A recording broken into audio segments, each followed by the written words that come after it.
Are we live? We're live. Oh my gosh. That was ridiculous. Weird. So we got in here 30 minutes early to troubleshoot, and then at 3:01, we just decided to start troubleshooting. We're fashionably late.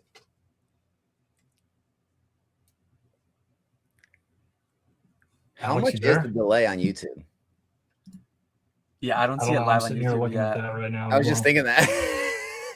Oh no. We're live somewhere. I see the top right shows. Oh, hey, we're on a new stream and it's got a different thumbnail, dude. You're gonna have to. Oh, okay, hold on. I'll take that stream. So we are live on YouTube. We're live on YouTube. It's a different stream, Steve. Go in to the. I pumped it in the chat for the other one. Everyone move over here. I will re-Instagram it, re-Discord it everywhere. Oh yeah, super noob. We are live though. Sorry, we got a lot of value in here between you two guys, so this will work.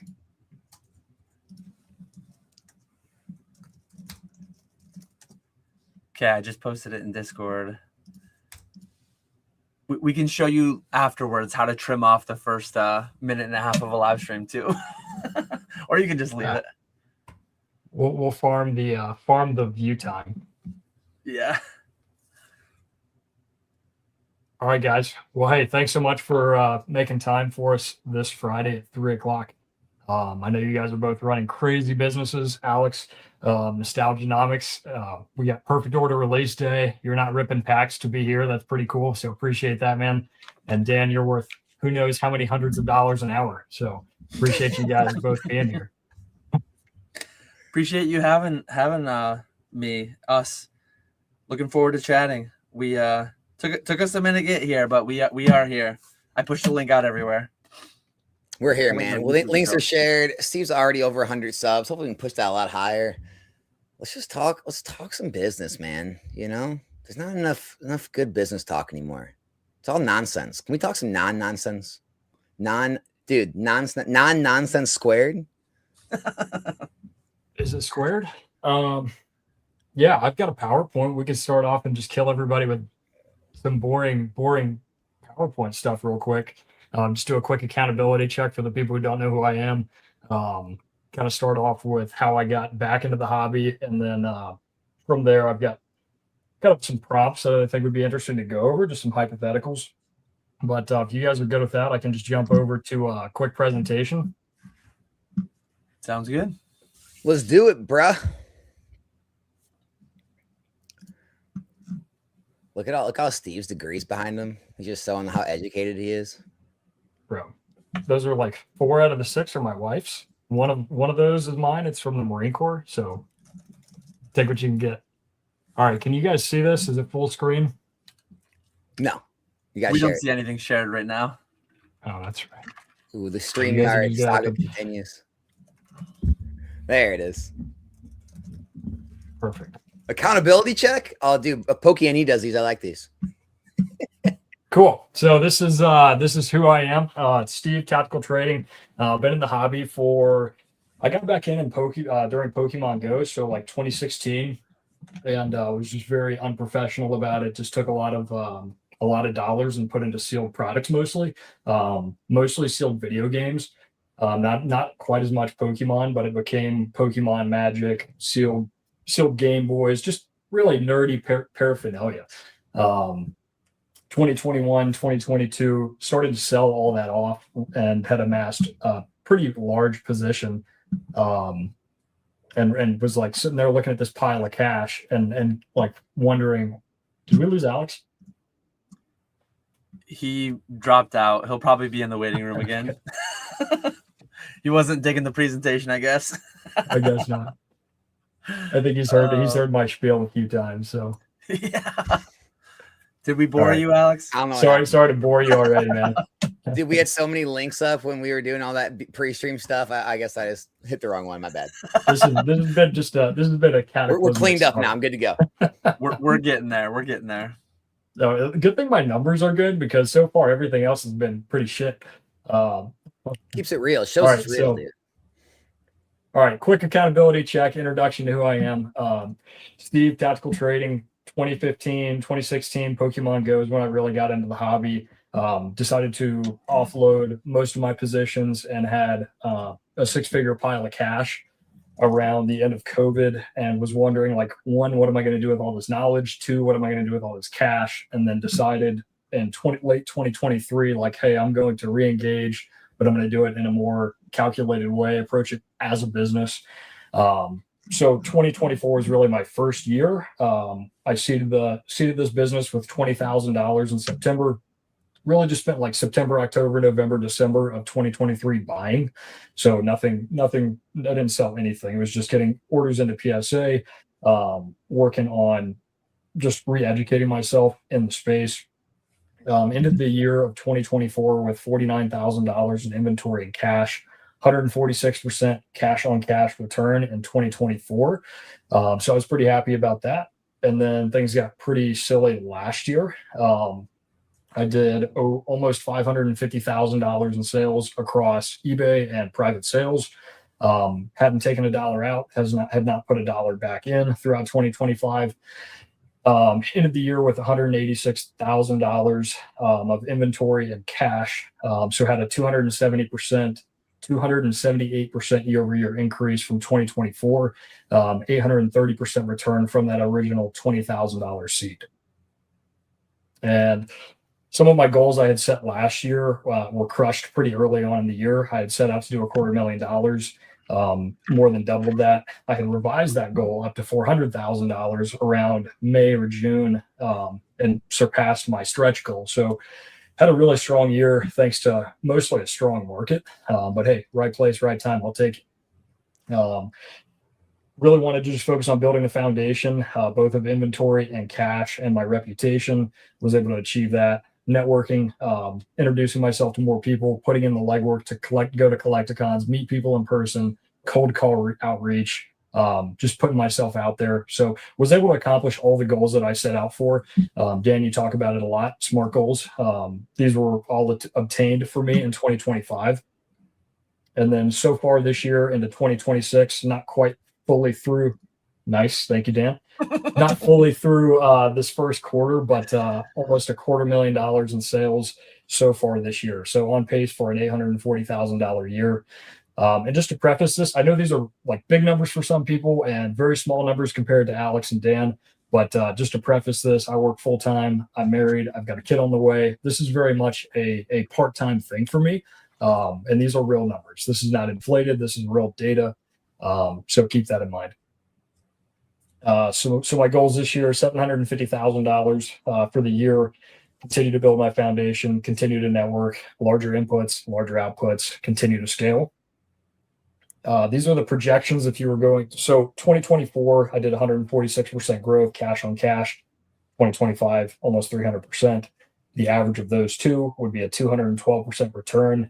So if I grow at the same pace of my average of 24 and 25, then I should end the year with almost $400,000 in cash or inventory. And another thing to note, like I don't do the tax buckets with like Dan does. I don't pull any money out of this business. My real goal right now is to just continue to build my positions. So I want to turn one card into two to four, 4 to 8, and just continue to build a depth of inventory. So that's really my strategy. And that's my introduction. So that's the end of that presentation. And then I've got some prompts that we can dig into later. You guys want to add anything or take a break from me yapping? One thing I'll say, like I've been full-time since 2021. I've sold on eBay for many, many years prior to that, side hustle, part-time, whatever. I always hate when I hear people who are like in the early stages, absolutely crushing, absolutely destroying, saying like, oh, it's nothing relative to Alex, nothing relative to Dan. It is so much relative to anything. Like I don't care what you judge it based off of. It's insane numbers. I sold in Pokemon. I sold from 2014 to 2020. And the amount of years that it took me to get my first 5-figure net profit year, my first 6-figure GMV year, like it's crazy how people come from a cold start and just start throwing these numbers around like crazy. It speaks a lot to the boom partially, but it also speaks a lot to your persistence, your consistency, all that stuff, and reaping the rewards of that hard work. So anytime I hear somebody like, well, it's nothing compared to that, I always need to like push back on that, because this is amazing. Even better is when people try to like belittle it's a Pokemon business, right? It's just like, dude, Yeah. these are crazy numbers for any business. Like, and then people will throw around things like, well, you're just selling someone else's product. You know, it's not even your product. It's like, says every distribution company in the world, says every retailer in the world, until they start private labeling their own products. Like, everyone at some point or another, unless you are actually the creator, the inventor, is probably doing some form of selling or moving someone else's product, and they're all very real businesses. And so, yeah, man, it's absolutely killing it. What is killing it? By Appreciate the it, guys. What's the definition of killing it? I want to know when you get to killing it level.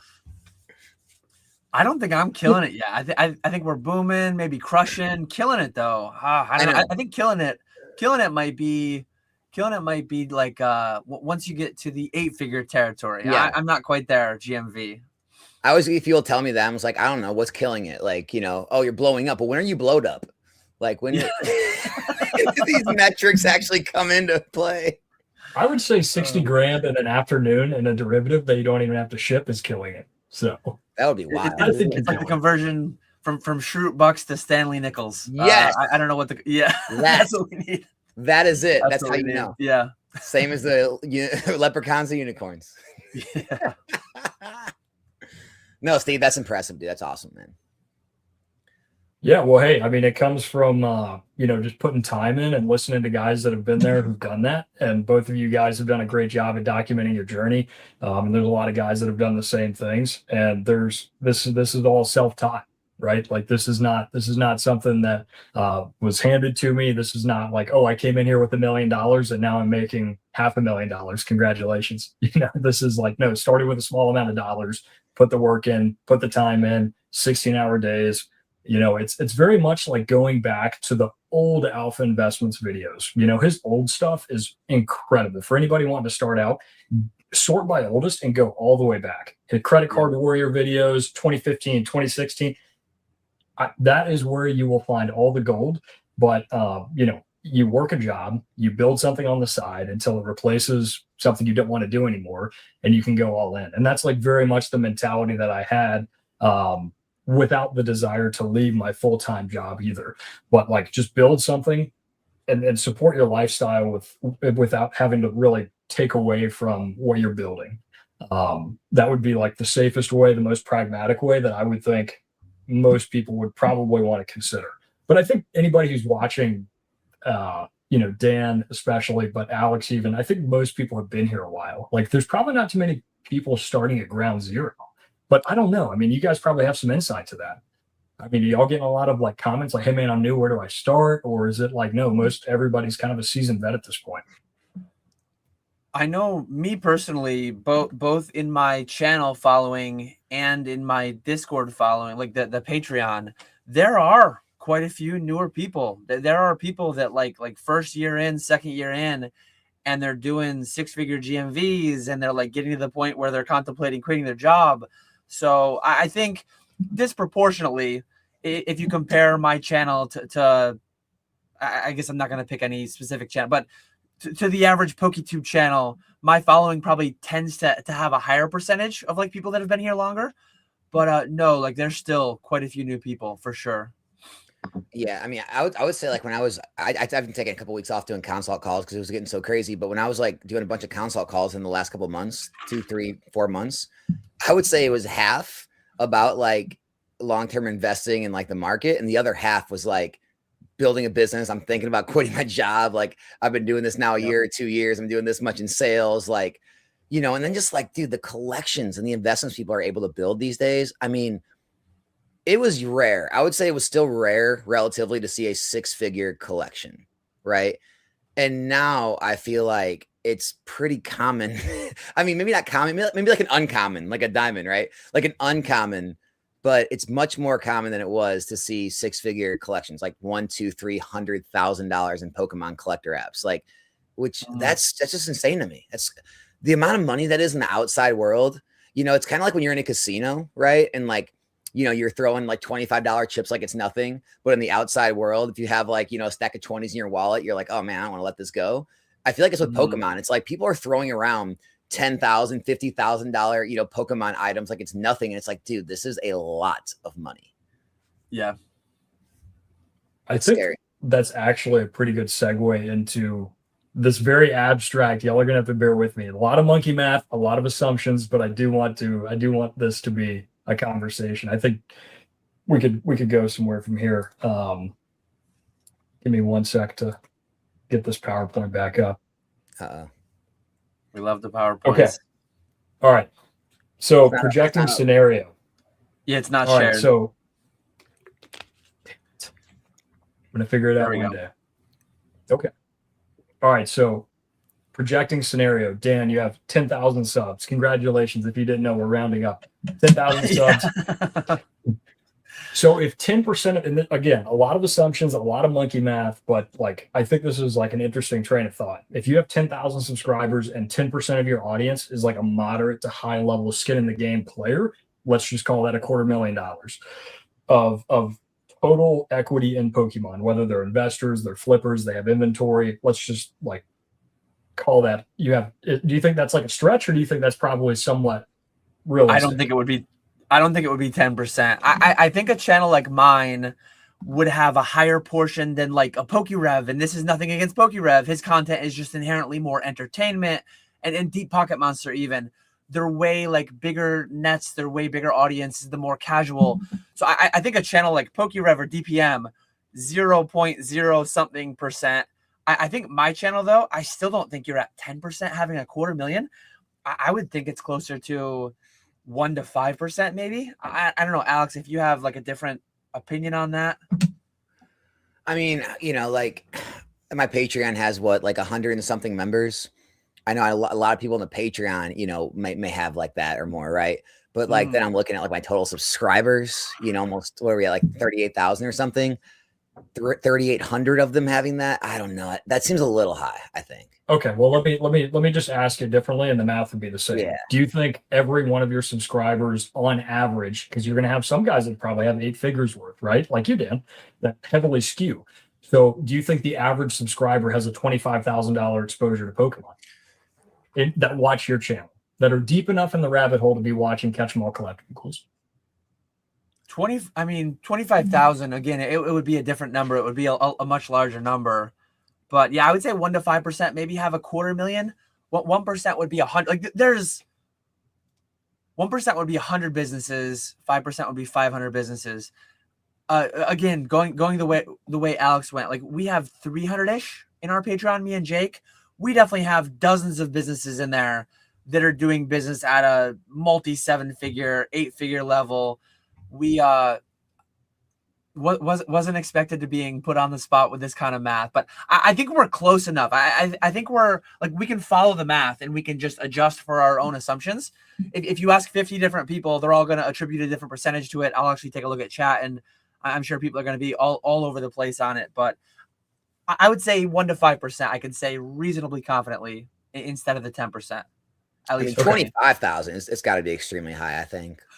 Oh yeah, that's on our channels, like on like again, like a PokeRev, still very small, but for the 25,000, I don't think it would be half that. I think there's a lot of people that just casually engage with it, and they might have some of the latest sets, but 25,000, if they have one Poncho 10, if they have one Watsy, like it could be almost half. It could be almost half have 25,000, like the medium person in that $10,000 to $25,000 range, probably.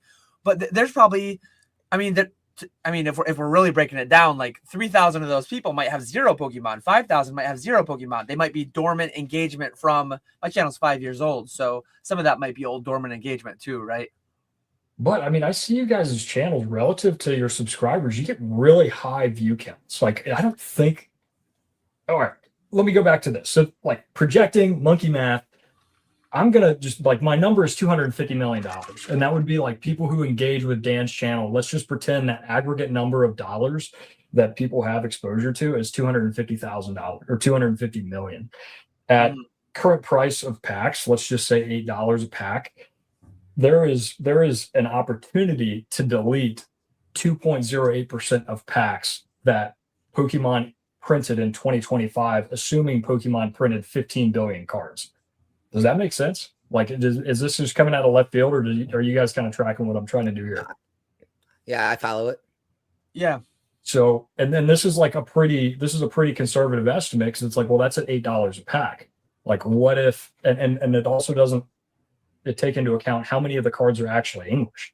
If English is only half of that 15 billion print run, that $250 million that follows catch 'em all collectibles could delete 4% of packs in existence pretty easily. Like, that's kind of where I'm going with this. And then this is essentially the same slide, but like, if packs go back to MSRP, that same pool of dollars could delete 6.6% of all packs that were printed in 2050 or 2025. So I know it's a pretty arbitrary thought, but I thought that was an interesting, like, how big is the space? Like, how much consolidation really is there in these smaller communities? I think it might be more than most people give it credit for. Yeah. There's definitely the sentiment out there in some corners of the space where everyone's investing, and that's been a thing. Alex has been talked about it for a long time too. Since XY, don't invest. Everyone's investing. No one's ripping. It's printed way more than black and white. And then in Sun and Moon, it was all the same things. Just change out black and white for XY, and then Sword Shield, and then in every era since. But another way to look at it is I've done a video on this before. Is like, look at the pop reports. Look at the pull rates. You don't get 15,000 Moonbryons without opening a lot of Evolving Skies packs, right? I mean, 1 in 1,000, 1 in 2,000 pull rate, depending on which one you're going by. So it's a different way to look at the math. It's not really a way that I've ever thought about it. But definitely following your idea there. And the moral of the story, I think, is that there's significant amount of attrition, significant amount of underlying consumption going on in the space for sure. Yeah, here's a less like far out idea, but like still kind of applying that same principle. Like, Alex, you've got almost 40,000 subscribers. If all of them agree that they want this card in their collection, like, they each get to buy a fraction of one copy. And it's like, the pop report's nuts, right? I mean, we have almost 30,000 copies of this card, but if every single one of your viewers or subscribers wanted it, they can't have it today, right? And like, this is going to continue to climb into infinity, right? As long as PSA exists, like, there will every week when you refresh PSA pop reports, this number will go higher. But your subscribers cannot all have one of these cards, and it's only $100 card. And I would put a lot of money on it that if you put this card or $100 bill in front of people who are in Pokemon, most of them probably take this card, and they can't all have it just based on the population. Now, I mean, I'm not trying to call you out here, but didn't you just buy like 50 of these from me? This is definitely a play of mine. I actually bought a shit ton of these from you. He's doing YouTube right. He's doing YouTube right. I love it. No, man, this is what I struggle with this all the time, dude. Going back and forth on the people in this hobby, the worldwide like connection to it, the population reports, how that applies. Like, it's the constant struggle of rarity versus popularity. And, you know, just like right now, you have the 151 Charizard, you know, going to the moon, going back to $2,000 a card, and it's got like what, 50,000 copies. You have the Van Gogh Pikachu doing the same thing. It's just like, you know, at a certain point, there's going to be a breaking point where there's no longer enough popularity and demand. But I don't know where that level is. I really don't. Like, we used to think anything over 1,000 was a high population report, and then I think it became anything over 10,000. Does that ever get to like another new number? Anything over 25 or 50,000 is high? I don't know anymore, man. That's a very hard question. I know what you mean, though. Impossible to say. Like, dude, if you find a card with 1,000 population now, you kind of like, that's kind of low. It's a low pop for a modern card. Whereas with vintage, you're like, wow, that's a lot of copies. The other thing about cards is, and I've noticed this, where are they? Like, the supply on the market is always like a percent, a couple percent of most cards. And I'm not talking vintage and mid-air. I mean, like, modern cards. I mean, alt arts. Like, a lot of times there's like a less than 1% or 1% or a little more of the entire supply that's apparently in population that is ever on the market at one given time. And I'm just trying to figure out where they're at. Sitting in the PSA vault, someone said, yeah, I mean, there's a portion there. Obviously, there's Courtyard, a portion of like fanatics and vending and like Galaxy Grails. Like, I struggle to always think about like, well, there's only 100 of these Moonbryons on, you know, eBay, and you go down to convention. Maybe there's 100 at a convention. Maybe the vault's got some. It's like, man, there's a lot of people out there that hold on to their collectibles. It seems like. Yeah, That's I wonder one if we thing. like continue. Go ahead, Dan. Oh, that's one thing that like I'm a data guy, but unfortunately I'm not amazing like tech guy or whatever. Like as far as gem rate and scraping all this data from the various graders, and one bit of data that I would love to look at if I had the ability to compile it is like there's 15,000 ish PSA 10 Umbreons, I think, right? If you could just have the certs of all 15,000 of those, and then how many of those 15,000 have sold on eBay? How many of them have sold on Fanatics? And how many times is like the average one sold? How many times was the single cert that was sold the most? I think with AI and with scraping and with all the different things going on, I think the technology exists. You're never going to get like, not like you're going to scrape every vendor POV. You're not going to get every Collecticon sale, but it would be really interesting to see. And I think, again, I think a lot of people assume everyone sees their slabs only as dollars and everyone's just ready to sell and always selling everything all the time. I think the fact of the matter is, like, there's a lot of people out there that have a PSA 10 Moonbryon that bought it originally as a collector, as a consumer. They never intend to sell it. They bought it when it was $700, $800, $1,000 for a PSA 10. They don't even know it's $3,000, $3,500, whatever it is today. They just bought it, consumed it, and it's gone forever functionally. It's not going to re-enter the market.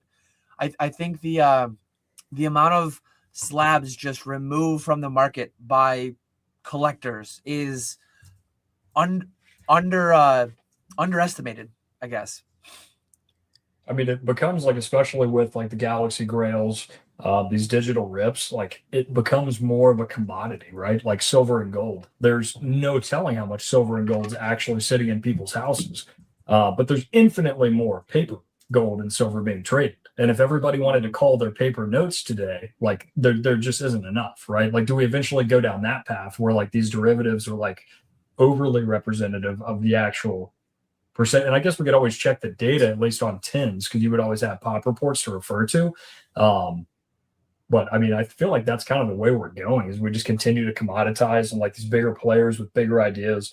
Like you get one guy like Alex Hormozy that comes into this space, and I mean, what's going to happen?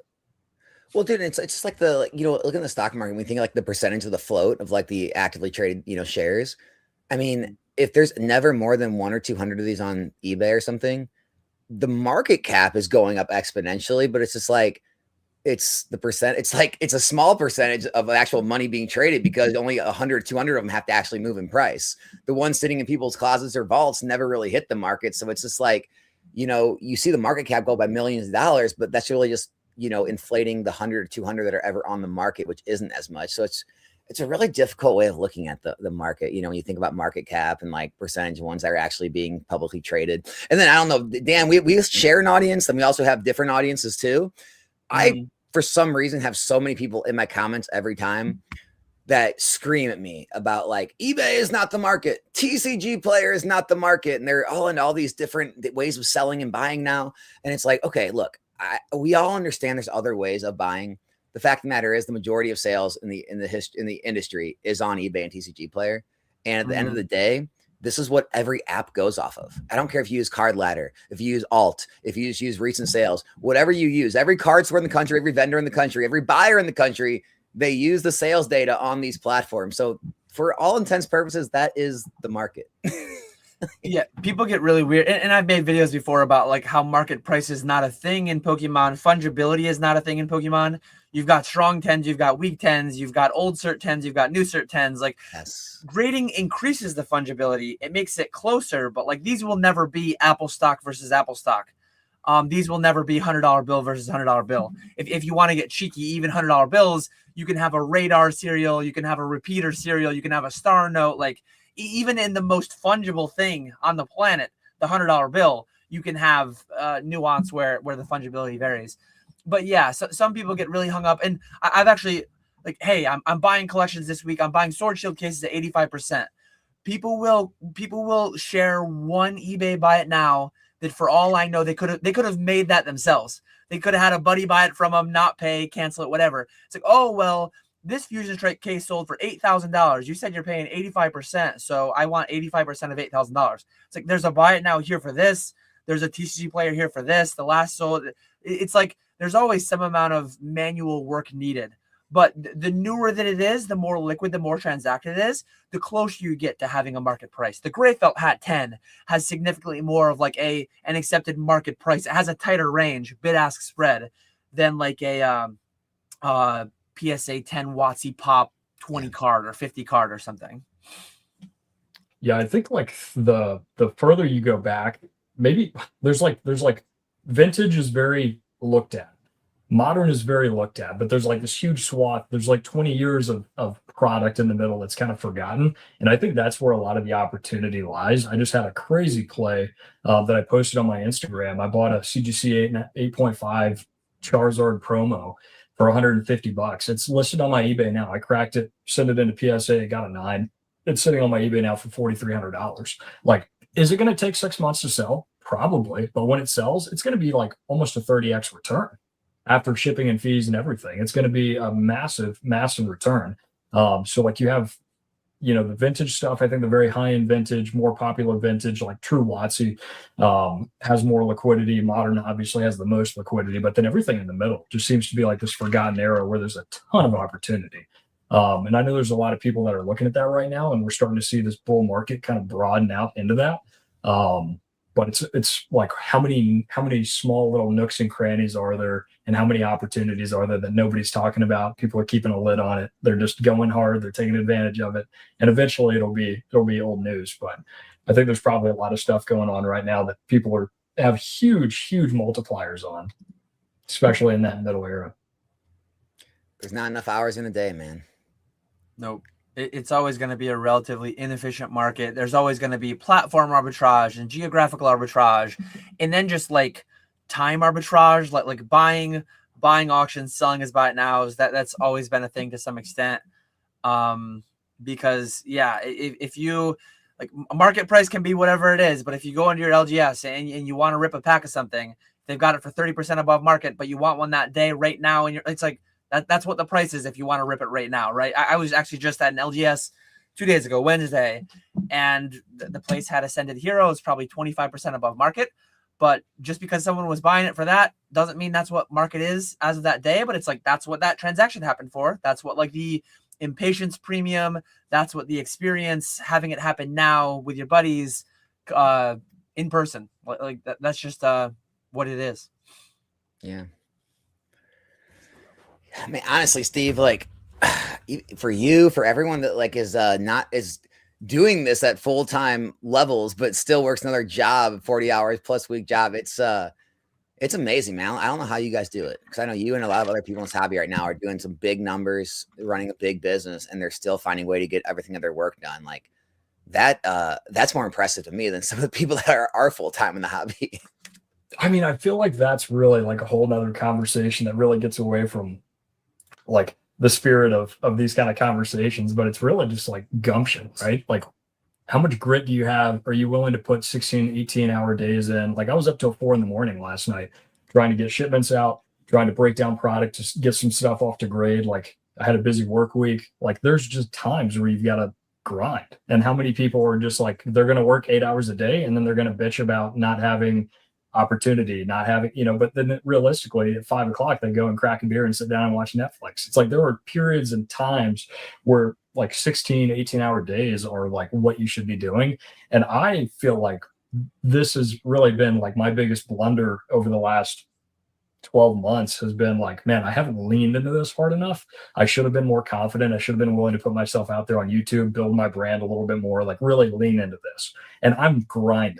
And I feel like I'm not doing enough. And there's other people that are like not doing anything and they feel like they're overwhelmed. So I feel like that's more of a deeper conversation. Yeah, we're booming, and you can sleep when we're not booming. This is not going to last forever. It's lasted longer than I expected. But I had that rant in my video probably on this past Monday and then the Monday before. You go to, like, my kids are at the age where they got the birthday parties and stuff, and you go and you just overhear some conversations. Sometimes you unfortunately end up roped into them. Oh, there's just no time anymore, and I can't do this and I can't do that. And then it's like 10 minutes later, the same little group, the same little corner conversation. Well, what are you guys watching on Netflix these days? What should I check out? Well, watch this and this and this, and me and Bob, we watch this and this, and we're halfway through 3 different series. It's like, me and my wife watched Yellowstone was our last show, and it took us like a year and a half to get through an old show that had like 5 seasons. It was probably like 30 hours worth of TV, and it took us a year and a half to get through. Or like, hey, I play RuneScape, so it's like people talking about having the max RuneScape account, being platinum tier in League of Legends or Call of Duty or whatever. It's like we have the time. It's just whether or not you're making the time. It's crazy the ability people will have to make themselves victims if they're that kind of people. And unfortunately, there's a lot of people that are that kind of people. Yeah, unfortunately, this business too. It's like when you really dive in deep, you're never. It's almost like art. You're just never finished. You wake up every day and you do everything you possibly can, and at the end of the day, sometimes you have more to do than you started the day with, and then you're just like, I gotta get sleep. And then you go to sleep and you get back up and you do it again. And you just try to always claw through this mountain of work, and it never really ends.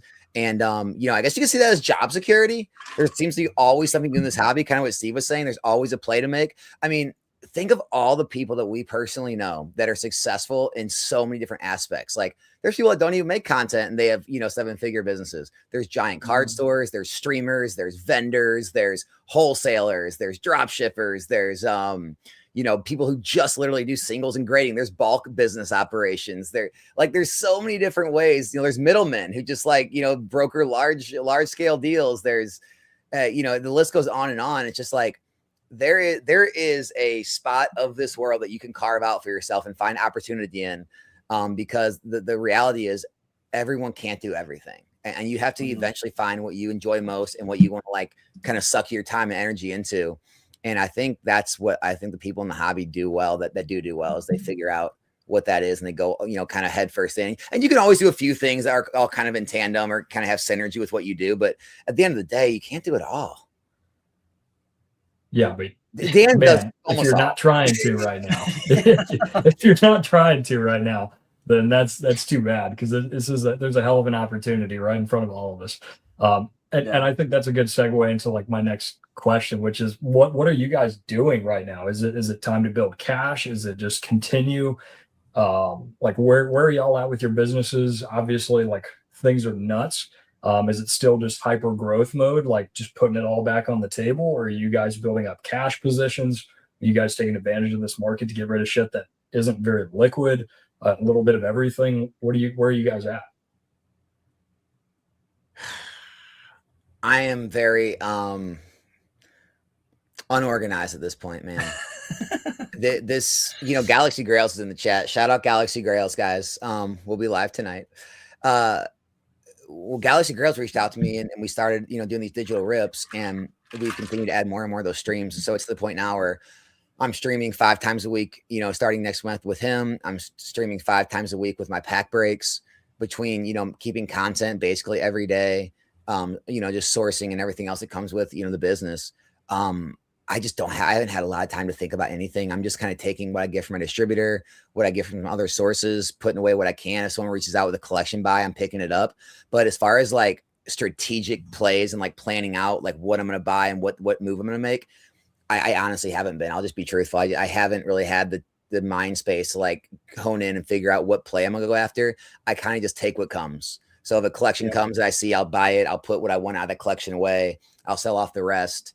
I take what my distributor offer, what I'll get from other sources and use that. Yeah, man, I haven't really been honing in and targeting anything right now, just because I'm just so busy trying to keep everything running. But maybe Dan's got a better answer. No, not really. Honestly, I think this is one thing that I always say too, is a lot of people hyperfixate on Destined Rivals is the next Evolving Skies and I've got to have it. And I don't know what's going to get reprinted. I don't know when it's going to get reprinted. I don't know what configuration that it's going to get put in. I know more products going to be printed, but I don't know what it's going to be and when it's going to come. And one thing that I do know, though, every day I wake up and I know that I have decent reach. I have a decent brand. I have decent reach. Every day I wake up, I cast my net. I cast my net. It plays into the whole fisherman thing that I got going on too. But I've got my buy list always up. My buy list is always up. If I get inundated and I can't keep up cash flow or time-wise, I lower my rates. I cast the net as wide as I can to optimize for the time and the capital that I have. And if I've got Sword Shield coming in that day, if I've got PC ETB collections and collection boxes, if I've got graded slabs, if I've got whatever it is, I bring it all in. And then I've got the live stream operations, I've got the CGC fanatics, I've got the fanatics. So I'm constantly feeding all these different avenues.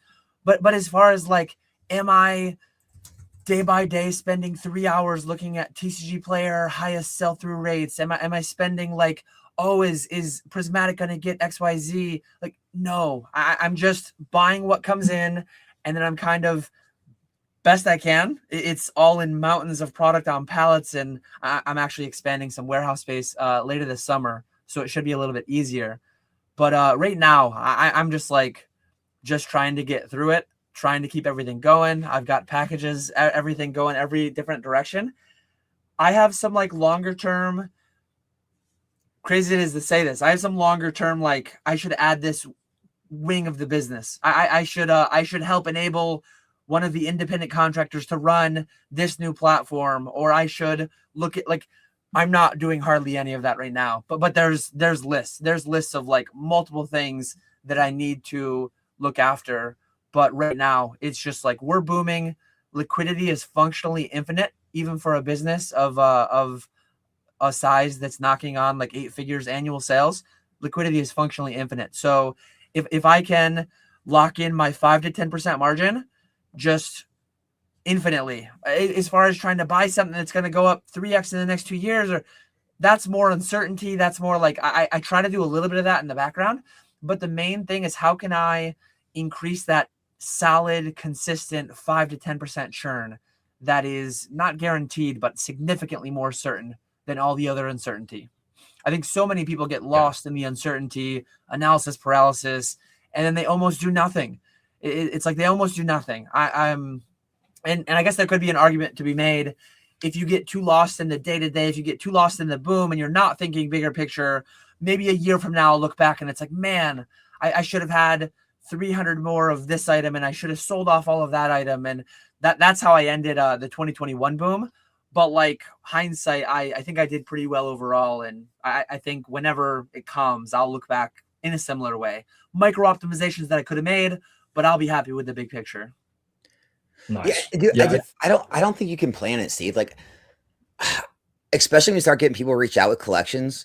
I mean, a lot of the big positions I have are basically just spur of the moment. Like, I made a buy, right? Like at the end of last year, someone reached out with like, what was like 18 Evolving Skies boxes and wanted all of them taken for a really good price. And so I made the play. Or like my Prismatic Evolutions positions, like all the bundles and ETB cases I have were all a lot of collection buyouts where it just made sense at the time. I had the cash. They were offering me a great price below market. And so I made the play. And so it's like, I'm not like forcing anything at this point. I'm not going to the market trying to like hone in and focus. But like if someone reaches out with a really good collection buy, it's a set I want and believe in, I want to make a play on it, I'm just kind of doing that more now than like focusing, I think. Yeah, I guess maybe my question wasn't worded well. I meant more, so you guys both have like very optimized flywheels of cash at this point. Like everything you do is a quick churn. It has like very, very consistent dollars constantly spinning off. So my business is very much like more of a passive, like almost therapeutic, right? Like when I'm done working, I get to go back to work and do something I actually want to do. And so like I build out an eBay store that has a depth of inventory. I stock Chinese cases in volume, so I can have very easy orders like on repeat, things that are like relatively low lift, but like more capital intensive processes. And the way that I've set my business up, I think is optimal for somebody who's still more of a hobbyist, who's like, hey, I'm not doing this full time. That's not my plan. I'm in college. I have other commitments. I have a job. I'm doing other things, right?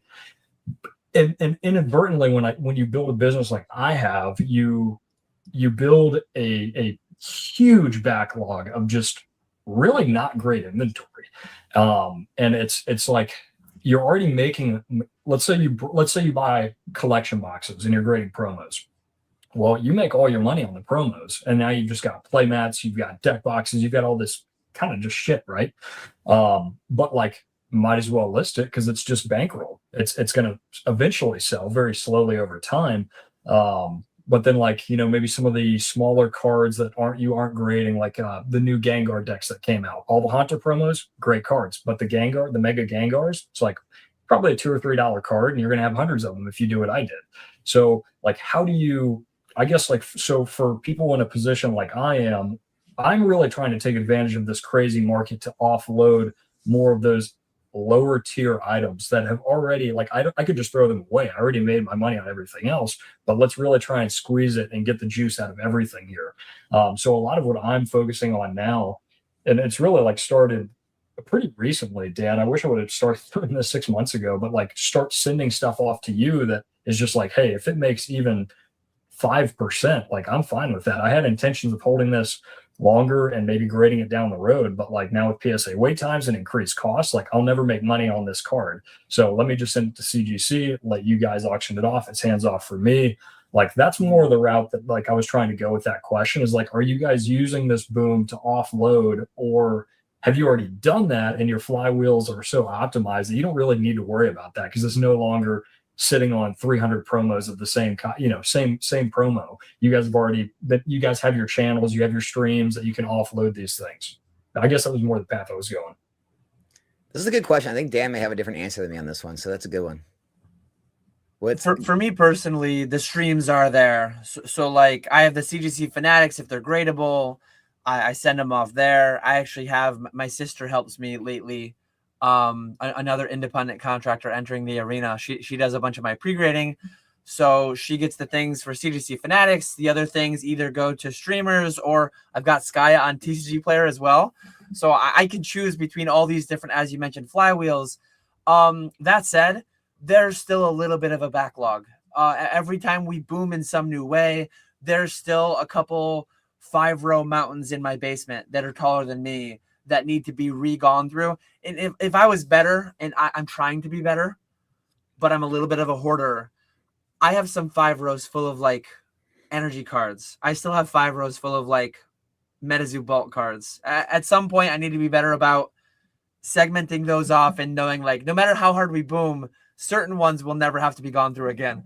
But anyways, I'm definitely trying to get through all the old stuff. And one thing I've mentioned in the recent videos is the outlets that we have. Like, I don't know if you're reading the chat, Steve, but Spat wants to buy all your Gengars. Like the ability that you can just go into a Discord. I have all these playmats. I have all these this, all that. One thing that I'll caution too, years ago on eBay, I used to be like, oh, the playmat's free money. Let me list it on my eBay. Recently, if you watched Pokeflips, Nick was talking about selling individual sleeves and all those different things. It's like, even if it makes you money, be careful. Figure out like the hourly that it's making you. It might only be making you $30 an hour, $20 an hour, $10 an hour, when all these other tasks that you could be doing instead make you multiples of that. So there are certain things that I probably have a half a pallet worth of playmats kicking around in various boxes. I just need to find the right person to bulk them out to all at once. I'm not going to like list those on eBay and be shipping individual playmats to make a couple bucks. Sure, it's infinite % net profit because the playmats cost me nothing, but it's also like if I am working as efficiently as possible, if I'm packing 50 playmat orders in an hour, which realistically are going to take place only over a month, it's not as advantageous as going into my email and buying that $50,000 collection and making that 5-10% margin, right? Yeah, that's why I say my answer is going to be different. So I'm probably, and it probably works against me a lot of the time, that I am like the opposite of a hoarder. So like every single thing I have I have it for a reason. It's an investment. And so like I optimize every single thing. Like, so like if a new set comes out, and we break something down, that the whole big 50 count, 100 count sleeve lot is on eBay the next day. The playmat, 100 playmat lot, it's on eBay the next day. The coins I auction everything immediately. Any promos that are worth they're worth listing, we'll list them all on TCG Player, and we'll update the pricing every, half a day, every day, make sure we're at lowest list and move those pretty much immediately while the prices are highest. Any cards I do want to keep, like I think they're going to do well, then I'll put those in a 5-row and sleeve them and hold them. But it's like everything is like done strategically. Like anything I'm holding is something that I believe in and want to invest in. I don't want to invest in inventory. It's like I don't want to hold anything and be like, well, I might be able to make more off it. Like you'd be better off just churning it, get your 5, 10%, 15%, whatever it is, and put that into something you actually believe in that's going to grow more. If you have the time for it. And so like, I think a lot of people just don't have the time. And so that's why you get these big giant, like bulk mountains and walls of product and things, and they just like throw it and forget about it. I'm just one of those people. It's probably because I'm a little like, OCD and stuff. I just don't really hold on to anything. It's either trash or it's getting auctioned on eBay or it's getting invested in and held for a purpose type thing with me. So it's like, that's kind of how I handle all that stuff. So we don't have really anything. Everything is sold to somebody or we just don't have it. In some ways, I like envy that so much, but then occasionally, but then you never have those gold mines. Yeah, I'll go and I'll like this isn't one that's gonna get lost because it has like PSA 9 Japanese booster packs in it. But I'll just take like an empty shoebox and I'll just start putting in random cards from some collection. I'll buy like recently I bought it was every Sword Shield master set. And I went through and I got the Moonbryon and the Giratina and the Rayquaza, like all the cards they went through. Some went PSA, most of them go in CGC Fanatics. But once that's done, it's like somewhere I have a 5-row of all the complete sets, hollows, reverse hollows, and then the regular sets. I'm not taking the time currently to like list those on eBay. I probably should be, but those just get put into a monster box somewhere. They go into a stack. If and when I get some random return, it goes into a monster box. And then like 3 years from now, in some non-boom period, I'll unearth these things. I remember like, it's been a year or two probably, but I was going through some random 5-row, some random box, some graded shoebox, loose team-up packs that are now like $200 something a piece. I probably lost them when they were $3 a piece or $2.50 a piece or whatever. So it's like, part of me wants to be clean and lean and efficient as you are, Alex. And then part of me, it's like, it's like Christmas morning when you find the right shoebox and, oh man. The grass is always greener. Like the grass is always greener. I wish I could be like that. Like I hear those stories all the time. I didn't know I had those. I found it. Unfortunately, I never have those stories. Like, so like how I would handle like that collection, right? I would have went through the cards. I would have seen which ones were like 50 cents to $1 or more, had those listed on TCG. Everything else would get thrown in the bulk boxes. The bulk boxes would get sold off and then they'd be gone. Like, so it's just like, it sucks. It sucks that I won't ever have that, but it's just like, I don't know. Once things start to build up too much, it's like clogs my mind up because I'm thinking about it and I just have to get rid of it type thing. I wish I could be like you. I wish I could go back in a back room and have like stuff I forgot about and hundreds or thousands of dollars. Unfortunately, I don't have it. Yeah. I don't have the Rudy and Dan in me. Yeah. And I think just the way that my business has been built, like it's just, there's no way around it. You're just going to accumulate shit.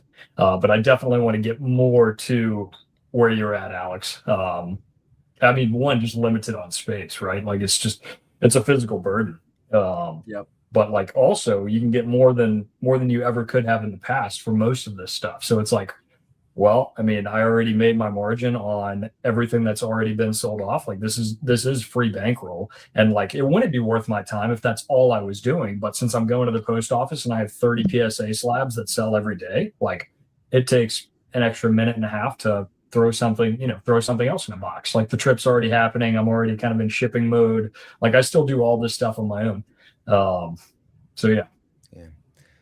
Yeah, I mean, here's the other thing too, like just list one, you have to only make one listing and just list quantity. And so it's not taking that much. And as long as you're making money on the shipping and everything, and it just makes sense for you and you're just adding it in with your regular shipping day, I guess it isn't that big of a deal. I did. Yeah. What was the deal with like selling the sleeves on eBay with Old School or whatever? I haven't made it all the way through it, but he actually had a video drop today where he interviewed somebody. I haven't gotten to the end, so like I don't know what the total annual GMV and net was, but he spoiled it in our PokeFlips yesterday. I guess the guy's doing like 6 figures of GMV in sleeve sales, in single sleeve sales, and the way that works, like it's quite high margin. So I mean, I shoot for margins in the high single-digit percentages across like everything that I do. A lot of business to business, but when you're doing like business to consumer single sleeve sales, he might have a margin of 60% or something. Like I don't really know. I don't know if he gives all that disclosure either. Yeah.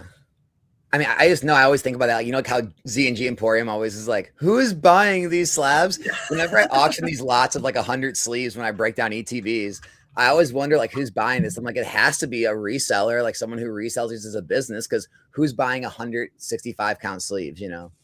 What do those go for when you do a lot an So- auction of like? They do really good when the set's brand new. I mean, gosh, we've had some of those 100 count sleeves and I don't know, hundreds of dollars. I used to have people that would bulk buy them for like $2 a pack or a buck, and then it went down to like $1.50 a pack, and then it just got to the point where like I buried them under so many that they stopped taking them, and I don't have a good outlet. But yeah, if anyone's out there, sleeves, dice, condition markers. I'm a hoarder, so like I can't throw them away. I just can't bring myself keep the to throw them dice away. too? I literally have in my garage, I have sometimes my distro will send me like the collection boxes. I forget the dimensions of the box. I think it's like an 18 by 18 by 24. I have like a stack of 3 of those tall, and it's like it's dice and condition markers, and it's like it's the highest levels of darkness. But I literally at this point they won't even fit in my garbage can, so like I can't throw them away at this point. That's awesome. Let's It's a go blessing here. and a curse, man. Speaking of sleeves, I mean, you know, it's free money. It's like I'm already going to the post office. I broke down the collection boxes. Like I'm going to take the few dollars in profit because it adds seconds of labor and no material costs, right? It goes in a poly mailer, it's done. So, you know, I don't love plays like this, but again, like really trying to take advantage of this boom to like get away from stuff like that and just push that stuff out the door. Yeah, until you run out of time and like do what Dan does and like have people that can do work for you to free up more time, or until you have to say, okay, I need to do things that are worth more money for my time. Like then I don't think there's a problem with it as long as you still have time for it and you're making money. I don't. What's the worry? And the big thing that I was getting at earlier, like, and we're all at different points in the journey and yada yada yada, but like I could make those individual listings for the sleeves, but I'd generally be the one fulfilling them. And if I like where I'm at right now, I either have to lose an hour of sleep or an hour of family time or an hour of like the current business that I'm doing, sourcing for the streams and everything that I'm doing, or I guess an hour less of YouTube live streams, which I don't want to do. But even though it doesn't take much time for me to go create a listing to make $3 net after shipping on the individual sleeves, like I just can't personally. But if you're out there and you have the time and you're looking at like, absolutely, you should have those things listed. Absolutely, you should be making that margin. It's crazy to say this, but like I probably have 100 of those Charizard sleeves in my garage. That's probably like hundreds of dollars of profit. But if I do the math on it, it's like, and maybe I'm like doing the math incorrectly. Maybe I'm too slow packing. But if I do that, you're gonna get some return. You're gonna get some didn't get the package, whatever it's gonna be. It's gonna average out. But if I can pack 30 of those in an hour, counting the customer service, counting the listing, counting everything, if you're making $2 a piece, that's only $60 an hour. Like as crazy it is to say that that's only $60 an hour. Problems. But that's how I look at things. Like that's absolutely something that I used to do. That's something that if and when the boom cools enough, I will go back to doing. But as of right now, that like it doesn't meet threshold. It doesn't meet threshold. Everyone's threshold is going to be different, but just ensure that you're looking at all your different means of what you do and make sure everything's meeting threshold. If that makes sense. I hope that makes sense. And I hope that's not taken it the wrong way by anyone, because everyone's threshold is going to be very different levels and all that stuff. Yeah, no, I think that's a good word. I mean, that's definitely with like, what's your time worth, right? And then like another layer of this whole thing that's going to get more difficult here in a couple of months is like, what is life like with a newborn, right? Like, are those sleeves worth my time anymore? Probably not. So I really want to get everything out the door. Like I'm trying to also prepare like all my inventory and my business interactions to like, okay, it's just going to be a very difficult year. And like going to have to figure out how life goes with a newborn. You know, it's certainly going to be different. So like just trying to optimize inventory now to get ready for that change. Yeah. I probably take it too far too, man. Like I'm like, if things aren't moving, I'll just auction them. You know, like I definitely, one of the things I remember, like when I got in the hobby, a lot of people were trying to like build these gigantic eBay stores, you know, like having thousands of items listed, or build giant TCG player stores of like tens of thousands of items. And like there's a reason for that. Like when people come to the store, you know, for one thing, they can shop for other things, you get more sales. And so it's like there's goods and bads. The bads is that now you have all this inventory that's sitting for an undetermined amount of time that, you know, maybe you make whatever percentage, you're going to make 20% on it or 30%, whatever it is. But it's like, well, you could have just auctioned it right away, make 10, 15% or whatever it would be, throw in another product, do that again, do that again, do that again. And like, that's one of the main reasons I really like kind of latched onto streaming and like faster ways of moving products, because the vending thing, I'm like, oh, so then I vend and sell some stuff and I hold everything else till like the next weekend or other weekend. And I just have all this inventory and singles and slabs always sitting there. It's like, well, now I'm investing in this long-term inventory. I'd rather have that money invested in things I want and like be doing something else to make income. But at the other, you know, way of thinking is, well, the reason you get all those sales is because you have such a large inventory. So it builds like a lot more customer base and they buy a lot more from you when they're on your site. So it's like, there's no right or wrong answer. There's only like what's right for you. You know, like everything works in its own way, I think. And it's funny because I used to be one of those stores with several hundred slabs, with a couple thousand slabs and singles and all these different things. A few years ago, I used to operate more in the buy it now arena. But these days, I've just gotten a lot more business to business as opposed to business to consumer. And then the little bit of business to consumer that I do, well, I guess I do a fair bit of business to consumer, but I just put another business in front of me there. That's what the streamers are, right? So the business to consumer is happening. I'm just installing independent contractors in a shield around me, between me and the consumers.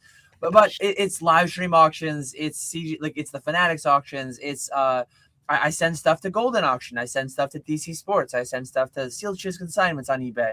I don't send to Voldemort anymore. I know Alex still mentions Voldemort by names from time to time, but I've been scorned, so I moved away from that. Yeah.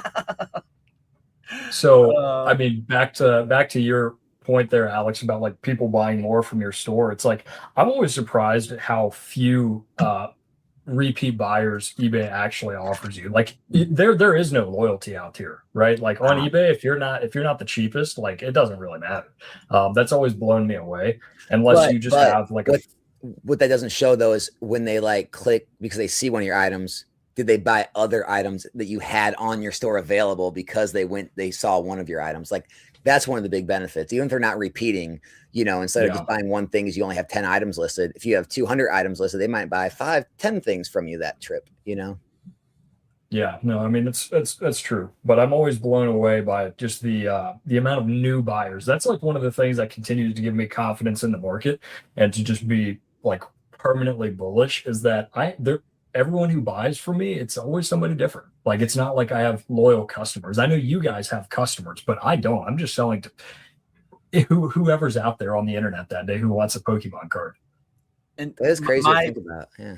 My policy on eBay for the past 20 plus years has always been being very, very like light with, like, I guess being heavy handed with the ban hammer.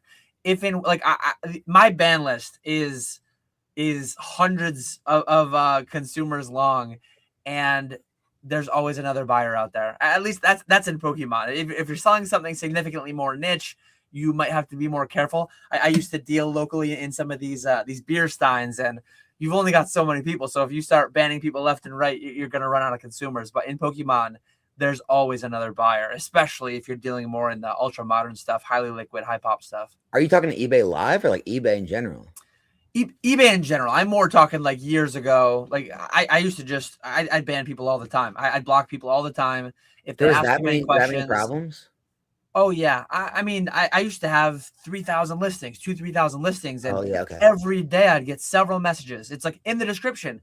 It's like certain times, certain values I'd have. You're getting the exact slab shown, and I'd get people asking for videos under this light, under that light. If people are asking questions like that, they're going to be a headache.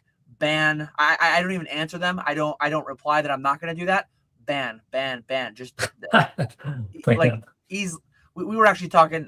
We have a group chat in the eBay live streamers, and some of them were going back and forth on like what they mute people over, and some of them mute over this, and some of them mute over that. eBay Live, you got to be a little bit more careful. Live streamed, a little bit more of a community, a little bit more of a following, but there's still there's a handful of repeat buyers, like loyal customers, there's a lot. You go into a eBay live stream with 100 viewers, 20 to 50 of those maybe are like the recurring crew, but there's a lot of like fresh eyeballs constantly cycling through as well. It's pretty crazy how many people are out there. Yeah, it's really funny. It's like when you list a quantity of singles like on eBay and you just put the default TCG player image, you just drag it over. The people who buy those, you never have issues with. It's the people you like actually take a nice picture of a card front and back. They're the ones that'll get it and have an issue. And it's just like, so I just, whenever I was like grading, doing like large quantity grading, and I had a bunch of like singles that wouldn't grade, so I dump them back on the market. I would just list it as like a standalone image from TCG player, default image, no front or back picture, and just quantity, whatever, 10 or 20. And you'd have people reach out. They'd be like, hey, can you send a picture of this or that? And be like, no. They're like, well, I'm not going to, you don't need to buy. You're not my customer. It's okay.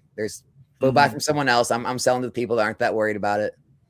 It's near mint. Yeah. It might have a whiting speck or two. It might be a little off center, but it's near mint.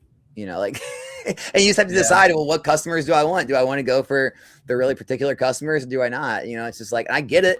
I'm a particular customer. I want to, if I'm looking to grade a card, I want to see it and everything. But, if someone's not showing me, it's like, okay, I just go to the next guy. I don't get upset with the person because they don't want to deal with it. And it's funny too. I've been soft called out before because I'll like if I'm in a podcast, if I'm in a live stream like this, like you should be a savvy buyer. If you're buying a 10, you should try to buy a 10. You should try to buy the card, not the grade. But if you're out here buying the card, not the grade, don't buy from me. Like, yeah, I'll simultaneously like be a savvy buyer, buy the card, not the grade. But like, I don't want to sell to savvy buyers. I'm selling the grade, not the card. It's kind of ironic, but like I'm just being open and honest here. I sell labels and I buy cards. You should do the same, but it's harder to do that with me. Like if you ask me for a video, and I don't even do eBay listings like that anymore. But one great thing about the live stream is like, hey, PK tomorrow night is going to have a live stream and he's going to sell hundreds of slabs, $1 auction. It's like if he puts up a Lugia, and you're like, oh, like it's literally a live video. It's a live video. Like, tell him, hey, can I see the back? Can I see this? Can I see that? He'll do it live while the auction's running, right? That's one great thing about the live auctions at that high end of slabs? Tomorrow night. So I'm going to do a little bit of pump. I'm going to do a little bit of self-promo. A Mewtwo. English Mewtwo PSA 10. A $7,500 card. We are going to do a 30-second auction. We have a Sunbreon PSA 10. We have over $100,000 of slabs. Why are you being auctioned tomorrow night for $1. Why are you doing this? Why? Yeah, it makes money. If you buy it low enough, who cares? Is Fanatics giving you something on top of this?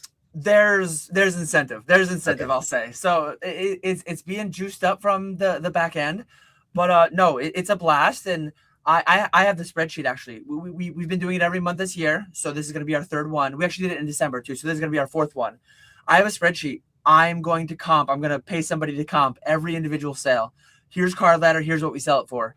And on average, you'd be shocked in a 30-second $1 auction live stream. You'd be shocked like what percent of market we're able to get. We do very, very well. I don't make a ton, but like if we sell $100,000 in slabs, do the math. If I make 5% of that, like that's a very attractive day. Yeah. So what's like even if I make less than 5% of that? On like an average night, what's like the highest slabs you try to go up to or highest cards you try to go up to? So that's like once a month. That's a very special occasion. A normal night, they might pull out a $200-$300 slab. But yeah, we on the mega streams, we go mega. We're auctioning PC ETBs, PC ETB cases, booster box cases, Sword and Shield booster box cases. Like we're like the Mewtwo will be our single biggest item. But yeah, that's a $1 auction tomorrow night. Maybe we'll see how she goes. Sell for $1. And it theoretically could sell for $1, right? I mean, it's an auction. I don't think I hope it doesn't do that. our back end incentive is not that big, but no, this is gonna be like every subsequent month. I've pushed the limit further, and I think our most expensive slab we sold prior was a Moonbreon, so like 3K. So I'm doubling it, tripling it to the Mewtwo, and we'll see what happens. So Galaxy, pick up that Mewtwo for the digital rich. yeah, That's our ticket to our $1,000 pack, man. What was that card like a year ago? Wasn't that like $1,000 card not too long ago? I don't remember the price history on it, but yeah, it's up significantly. So we sold a Moonbreon last month, and it went for, that one was a little bit tougher. It went for 3,200 on 3,600 card ladder at the time. So that was like 89%. But again, like a lot of times my buy lists are public. I'm out buying 85, 90%. It's tight, but like money can be made. No, Steve, I sold mine for 1,000. Because that's how stupid nuts. I mean, I remember you making videos on it a year, probably not even a full year ago. I love that card, but I don't own one. Well, I own one until tomorrow night when we auction it for $1. It's not too late. It's not too late. You can always say no. Oh, it's too late because we've been pumping it for a couple weeks now. Let me see. I'm gonna pull up Card Ladder and see what it was a year ago. Oh, baby, this is what I wanted. One sold today, fixed price for $9K. So wow. I bought it. I probably bought that. And part of this, to be clear too, part of this is me being a degenerate. Part of this is me being a bit of a gambler. I'm bullish in the short to short term. I've been buying a lot of slabs on risk over the past 2-3 months. I thought when I bought the Mewtwo, I bought it at 90% of a $7,300 comp. And I said, I bet when that sells next, I said, I bet it's going to sell higher. Do I think in 2 years, like I'm not holding that card for 2 years, 10 years. I literally bought that card with intent to hold it for 2 or 3 weeks. And I thought in that 2 or 3 week period, I thought it was going to go up. Fanatics has got me on the back end a little bit too. And I literally just got a comp right now for $9K. So again, like, will the market become aware of that? Will somebody bid 90% of that new $9K comp? If so, like that's a big come up. And that's one card. Like I have, PK has 300 slabs on hand right now that total like 110K market value. I mean, Dan, you surely have a huge, I would imagine a piece of your audience are businesses that are also thinking the exact same thing, that are like, hey man, I'm playing a very short-term game here and I'm just going to watch PK tonight because I know he's going to drop some almost, $10,000 cards. And if I can get them at 80%, I can turn around and go to a card show tomorrow and sell them for market. They can literally sell it back to me. Like I buy those cards for 85 to 90%. So take the extreme example. The card just sold for 9K. So like literally if somebody DMs me today and says, hey Dan, I have a Mewtwo, given that it just happened, we don't even know if it's paid. I might go 80% on that one. I might go 7,200, but people knowing that I'm paying 7,200 on that card, some of them, Galaxy will be in the chat. People will be in the chat that are savvy. If that card auctions for 6K, you can literally make $1,000 buying it from me, from us, from Catchable Collectibles, and then selling it back to me. So like that inherently helps raise the floor because that's the market that we're in. That's the liquidity. So like you can look at me, Dan, you're crazy. You're auctioning $100,000 worth of slabs. In this market, it's less crazy than you realize because almost everybody knows, at least everybody in the know like us, almost everybody knows someone buying slabs at 85%. If you know someone buying slabs for 85%, are you not going to buy $1,000 slab for 80% and just make a free $50 on a Saturday night, have a couple beers, be pre-grading your cards here, have the PK mega stream up here? Like, and I've said this before too in my videos, and some of it's a little bit like, he's just pumping his bags. He just wants his floor higher on his mega stream, which is true, which is fair. But like, you could literally go watch the mega stream Saturday night. A savvy viewer, a savvy buyer could spend 2 hours in the mega stream. Go for the heart of the mega stream, 9 p.m. to 11 p.m. Simultaneously, I'll do well. I'll make money. Fanatics will be happy. Customers will be pleased. But you could go in the 2-hour period. You could spend $1,000 and make $200. You could make $100 an hour watching and buying from a live stream. As crazy as that sounds, there will be some amount of items, and I've said that before. And I literally have a spreadsheet in front of me right now. Like I can go tell you again, somebody who bought the Moonbreon, they paid 88%. It's hard to turn around and make much on that, but like we sold you could send it to a consignment service, pay 5% fee. You know the PC ETB, the Paldea Evolved, the Pikachu with the starters? Yeah. Yep. So we sold that. We sold that last month's mega stream. 1567 was card ladder. Someone bought it for $1,100. Someone bought that for. So they bought it for 70% of market. They could have literally turned around, and I can't keep track of things that well. Like I might have literally bought that back, and they profited $300. So like whoever bought that one, they either got a card for their collection for a 30% discount, or they just made 20% on a guaranteed flip, like selling it back to me or selling it back to someone else, Galaxy, or that Alex might be ripping that tonight on Galaxy Grails, like that same promo. It's crazy the opportunity out there. It cannot be understated. I'm looking at my order date on eBay, May 30th, 2022. I bought the Mewtwo PSA 10 for $360. Oh, wow. No. Holy cow. I forgot I had 20x in 3.5 years. I forgot I had card ladder open too. Let me keep scrolling back. Dude. I'm gonna find out what it was 1 year ago. That's a 20x. We're booming. It's such a good card. And of course, I didn't have to, I guess, looking back, but like, I sold off a lot of stuff when I went full time to have working capital to work with. And that just happened to be one of those cards. Yeah. Hindsight's easy. Hey, you gotta do what you gotta do. Yep.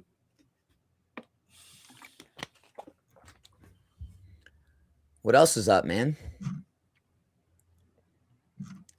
Steve? Well, I guess we could I guess I could do a little self-promotion here. I think we're far enough in where anybody who's still here can tolerate another shill. I was just hitting it hard. Go for it. Yeah. I'm gonna link. My brother-in-law has been helping me build this out. This is kind of the next thing we're gonna be working on. Oh, I know what's coming. Let's see. Oh, I didn't mean to do that. Okay, that's cool. I didn't know. Didn't know how that worked. You pulling it up? That is. I guess I could just pull it up. Yeah, but if you guys type that link in, basically, if you're a card store, a rip and shipper, a vendor, or you're just a large scale investor and you're looking to buy Chinese gem sets or any Chinese product, we're working on building out a website now for that, and we'll have a little bit of front end gatekeeping on it. I think is the route we want to go. I don't think we want to just advertise it retail yet. I think we want to have kind of an application list and make sure that we can handle the volume. But this is going to be our front end for that, and then we're going to collect emails now, kind of get an idea of interest, and the website is functional. It's ready to go. We just need to finish our payment rails, but we're not ready to launch it live. And then we'll start promoting that. So in the meantime, though, if you guys want access to any Chinese product, then you can just reach out to me on Instagram. It's kind of silly how much business you can do on Instagram with 200 followers. But yeah, thanks. Galaxy was actually texting me the other day, and he was like, "Dude, you just need to do this." So we're trying to build it out. Again, just feel like not really taking full advantage of the market that we're in. It's time to get a little more serious, a little more legit. We can handle the orders. We've got fast fulfillment. People just shoot a message over, usually ships the next day. Have had no issues. But let's just level it up a little bit, be a little more professional. I mean, I think so much of what I see is just a lack of optimization in the space, which creates the opportunity. But really, like what I see is a lack of professionalism just across the whole space, which is kind of expected, right? Like it's a hobby. It's like when you walk into a fishing store, it's like, well, fishing's a hobby. Most people who run fishing stores really like to fish, right? If you go into a tackle shop and the guy doesn't like to fish, well, probably going to be a pretty shitty store. But I think there's just a level of professionalism that still needs to be built out around the space to support this hobby. So we're going to try and go down that path with Chinese wholesale. And it didn't let me post the link in the chat. For whatever reason, the one that you posted was like, it does forward you to tacticaltrading.us is the URL. But the weird My Shopify link that you posted in chat, that worked too. It just changes the URL when you click on it for whatever reason. Maybe. But yeah, tacticaltrading.us is like, there's the clean one. Yeah. There we go. So yeah, But right now it's just like throw your email in. What you posted was a redirect. I'm a noob at this whole thing, man. We just fumbled. I fumbled my way through this whole live. So I'm still fumbling my way through this. What do you mean? Yeah. And the Mewtwo was like $2,000 a year ago. So the Mewtwo is like a clean 4x in the past year with that 9K comp now. Crazy. Dan, do you ever get questions like that in any of your consults where like they ask you about something, you're just like, I'm still fumbling my way through this myself? Oh, absolutely. Yeah. I'm still learning every day, and there's going to be things that I look back on in 6 months and a year. And it's like, man, I really should have done this, or I should have done that. But I try to not do that too much. I try to just, as I said, like stick to things that I know. A lot of people get lost in the reprint this and that. And it's like, if and when it comes, I'll buy more, or I'll buy some if I don't have any of it currently. And I'm out here doing my best, but like if I put an extra 10 hours of sourcing in per week, I will guaranteed source more product. If I go browse Fanatic and place bids, if I go browse eBay, place bids, if I go mock up a new Canva thing to post on Instagram, I will guaranteed get returns from spending 10 hours increasing my sourcing. If I spend 10 hours reviewing TCG player charts and this and that, and theorizing about these Q1 reprints that we have 2 or 3 more days on. I know, Alex, you've been memeing on that for a while, but like all those things are outside my control. I have no knowledge. I have no ability to, like, I stick to what I know and what I can control and where I can actually like do business and make money. I don't get lost in all the ifs and buts. And it's like, I just do what I know I can handle, what I can control. No, it makes sense. I get it. I definitely get it. What do you do with all the like people that reach out with your buy list of like packs that just are not moving on stream? Like, do you bulk those out at this point to other people? I have a new tab on my list, and it's like wholesale packs. So I've gotten like 500, SV base packs. Like, what are you gonna do with those? I just this week I bought like 1,500 Obsidian Flames packs. Year to date, we've probably ripped 100 Obsidian Flames packs. Right. That's probably like years worth of Obsidian Flames. So I have a few really good contacts now. I have a few really good contacts. Think like mystery pack builders, basically. Okay. You buy the pack and there's 5 or 10 or whatever mystery packs inside of it. And I have them on my buy list at like 70%, 75% maybe. And I just have people who need thousands of packs at a time, and I sell them for 85% maybe. Making that 5 to 10%. So what you're saying is like the next PokeRef pack have Obsidian Flames in them? Yeah, that's something along those lines, basically. Like PokeRev is one of them. There's a lot of them out there doing that same model, and then there's other streamers like me that maybe they don't need 1,000 of them, but if I buy 1,200 in one go, and then this guy needs 360, I try to not go. I'm not going to sell somebody 20 packs of Obsidian Flames for like a tiny rip and ship operation. But if somebody wants to take them in multiples of 180 or 360, clean like 4-row multiples, then I do that. Yeah. I was wondering about that. I'm like, well, surely he's not buying these for his streams. Like, no one's opening this stuff.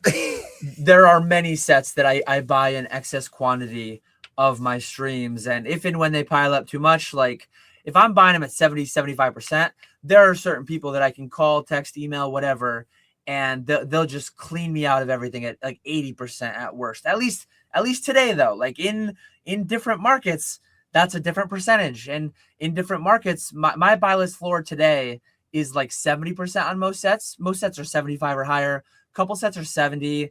And then like Pokemon Go is like 60 or 65. Because for whatever reason. Why are you gonna hate on Pokemon Go?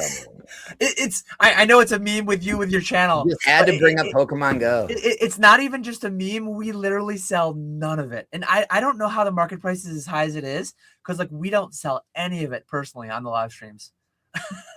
Alex, do you have the same problem? For like the memes, do people buy it on your channel, or do they not buy it there? I cracked open a case not too long ago, and we sold, I think six of them on stream. I kept them on stream for a while, and then finally I was just like, all right, these aren't selling anymore. So I put them on TCG. They sold on TCG Player for like 125, 130 in ETB. I mean, these are ETBs that were $40. You know, anyone could have bought them a couple of years ago. It's just stupid, man. In a hobby where like the literal worst of the worst sets are making you like hundreds of % returns, you start to feel like, is any of this real anymore? We're booming. But no, they don't. Pokemon Go's a hard sell. Alex, do you have the same problem, like just an over accumulation of packs, or is that something that you've been able to stay on top of? No, because we run the random pack booster box nights. And so, you know, anything from like distro, like, you know, like Pokeballs and collection boxes and tins and all that stuff that breaks down with all those kind of packs or anything like that.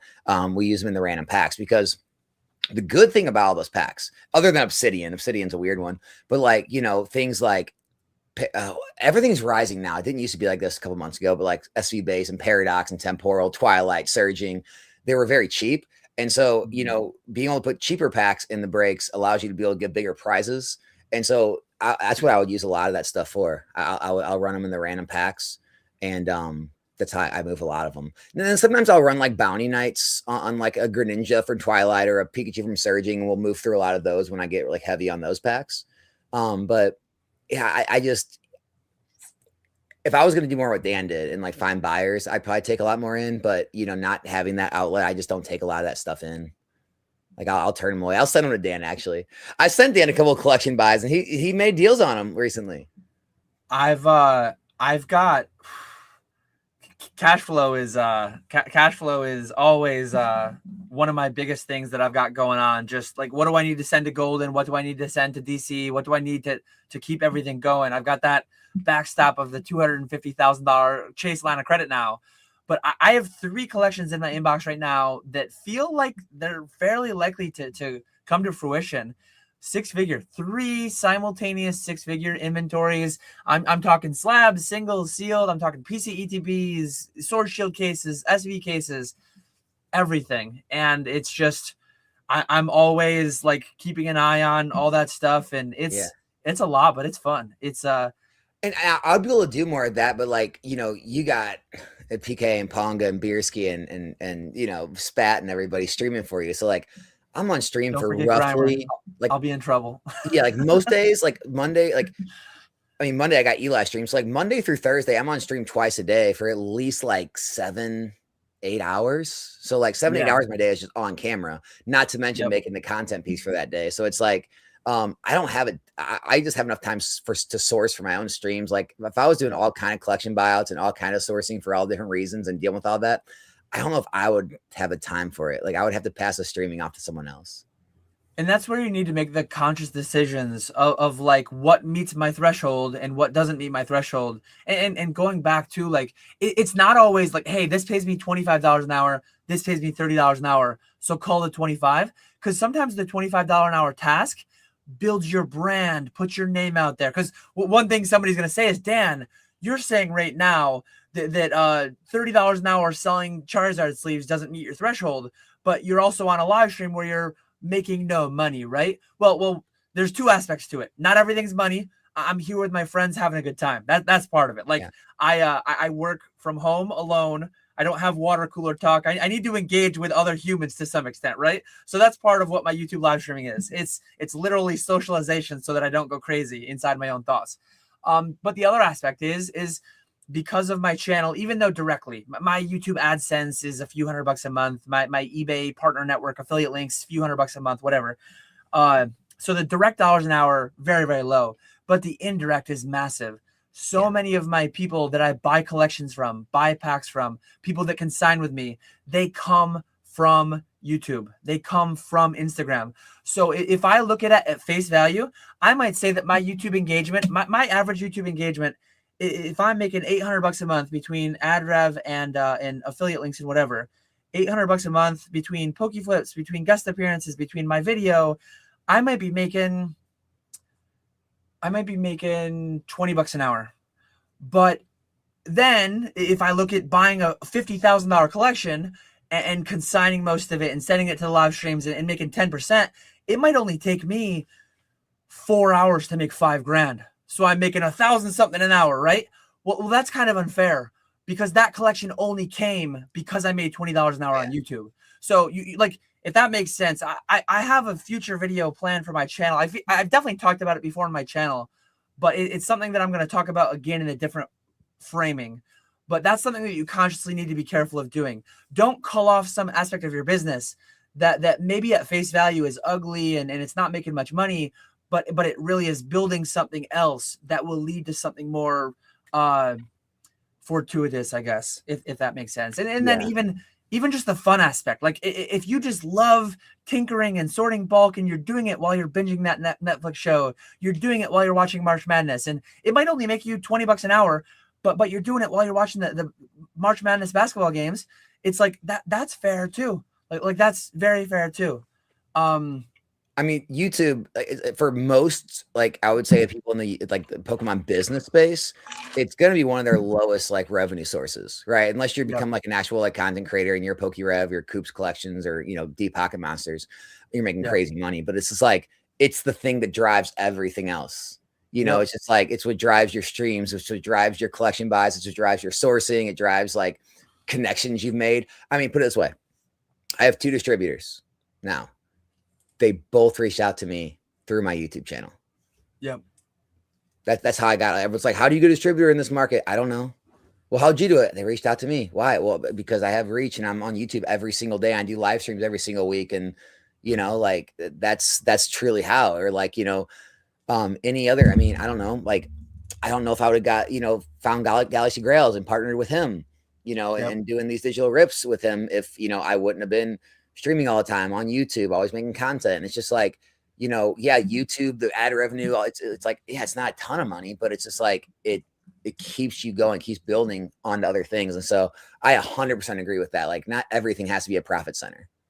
Yep. Yeah. I mean, that's so my day job, sell building materials, and we have like a dealer network that's kind of our core focus group. And you have your smaller guys that are just like, no, it's never worth paying, this ad agency for leads. They charge me, it's $800 a lead and my close rate shit. And it's like, but dude, like that branding, like you haven't been in the market long enough. People don't know what you're selling. They don't know your name. They don't know your face. They don't know your company.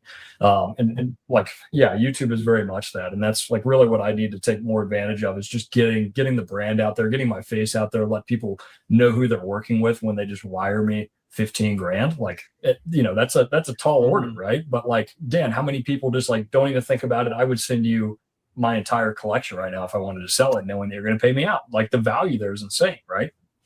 Yeah, it's funny. Literally this morning, I was looking at my Fanatics vault. I do consignments on Fanatics, and I was looking for a submission that I sent recently. It was supposed to be curated around this time, and I looked, and it's in there, and so I got it listed for next Thursday to go live to auction. And I'm looking, and there's like a $60,000 new collection curated into my vault. Someone did a vault transfer. And it's just funny because like I had a backlog of Instagram DMs and emails and Discord. And I'm like, I hope one of these DMs or emails tells me whose stuff this is. And sure enough, like it was an email. And people just like, hey, Dan, here's 50, 60 grand worth of stuff. Auction it next Thursday. That doesn't come without me making, and right now today, I'm making $20 an hour. I've grown to making $20 an hour on YouTube. I've been on YouTube 5 years. I'm actually like really close to my 5-year anniversary. My first 4 years, like year 1, I made nothing, $0 an hour. Yep. I mean, I lost money because I spent $1,000 on lights and microphone and whatever. So year 1, I lost $1,000. Year 2, I made $1 an hour. Year 3, I made like I've graduated to $20 an hour. So that's going to take me a long time to dig out of my hole here for this big old mic. Yeah, it's going to take me a long time. Even taking it further and kind of doing the Dan thing that I do and kind of like sitting on the fence on everything. Even if it wasn't even if it wasn't part of a requirement for doing the consigning, the trust, the name, like I'm having a good time with this. Like I enjoy it. It doesn't always have to be money. Money, I mean, being a business, like money is one like the primary concern.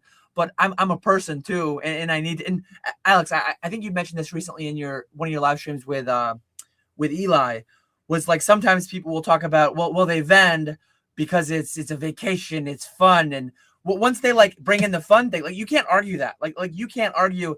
And another thing I wanted to say too, kind of related, kind of unrelated, but don't feel like YouTube is like a hard requirement either. If you're going to do something where it requires a high level of trust and knowing someone, like absolutely to do consignments, to do, well, I say that, but like James started with a YouTube and he's off and on. Sometimes he blesses us with the presence in the car with the sunglasses. You know what? But, I would love to know that. Like, how many people that use James even know about his channel at this point? At this point, like I think his interactions with Graded Gem as the middleman for the grading was probably more significant than his YouTube presence. Million sales now. I would say a big portion of his customer base doesn't even know his YouTube channel. So in like Arizona TCG, who you are affiliated with, do they have a YouTube channel? Do they? I don't think. So like, I guess you don't even need a YouTube to like. I'm pulling back from what I was starting to say, and that like yeah, sure you might need a YouTube channel for certain things, but one of my most common questions in consults is how valuable is your YouTube channel? And I tell them everything I just laid out here, and then like, is it a hard requirement? And I say absolutely no, it's not a hard requirement. Like some of my biggest consigners, like I know who they are. James probably knows who they are because a lot of people consign with me on Fanatics. They send certain things to me at Fanatics, certain things to James on eBay. Most people wouldn't have a clue who they are. They don't have an Instagram handle that you would know. They don't have a YouTube channel. And some of these guys are crushing, like or what's the one? Killing it. Killing it. They're killing it. Yeah, I couldn't remember the one that you use. Some of these people are killing it, and you wouldn't know them. So it's like, figure out what you want to do, figure out what you're good at, what you enjoy, what makes you money. And it can be any one of like dozens of different things. I think too many people get too honed in on like, what is the singular optimal model? And like, this is the only thing that's right and everything else is wrong. That's not the case at all. You can kill it. You can crush in so many different aspects in the space. It's absolutely mind blowing how big Pokemon is. Dude, the one that's surprised me a ton is like the people who got in early to like these becoming buyers for these giant companies. Yeah. You know, like going to these shows and buying, because one of the guys I sell to at one of the shows, like I saw a clip of him, like we bought 400,000 in slabs this weekend.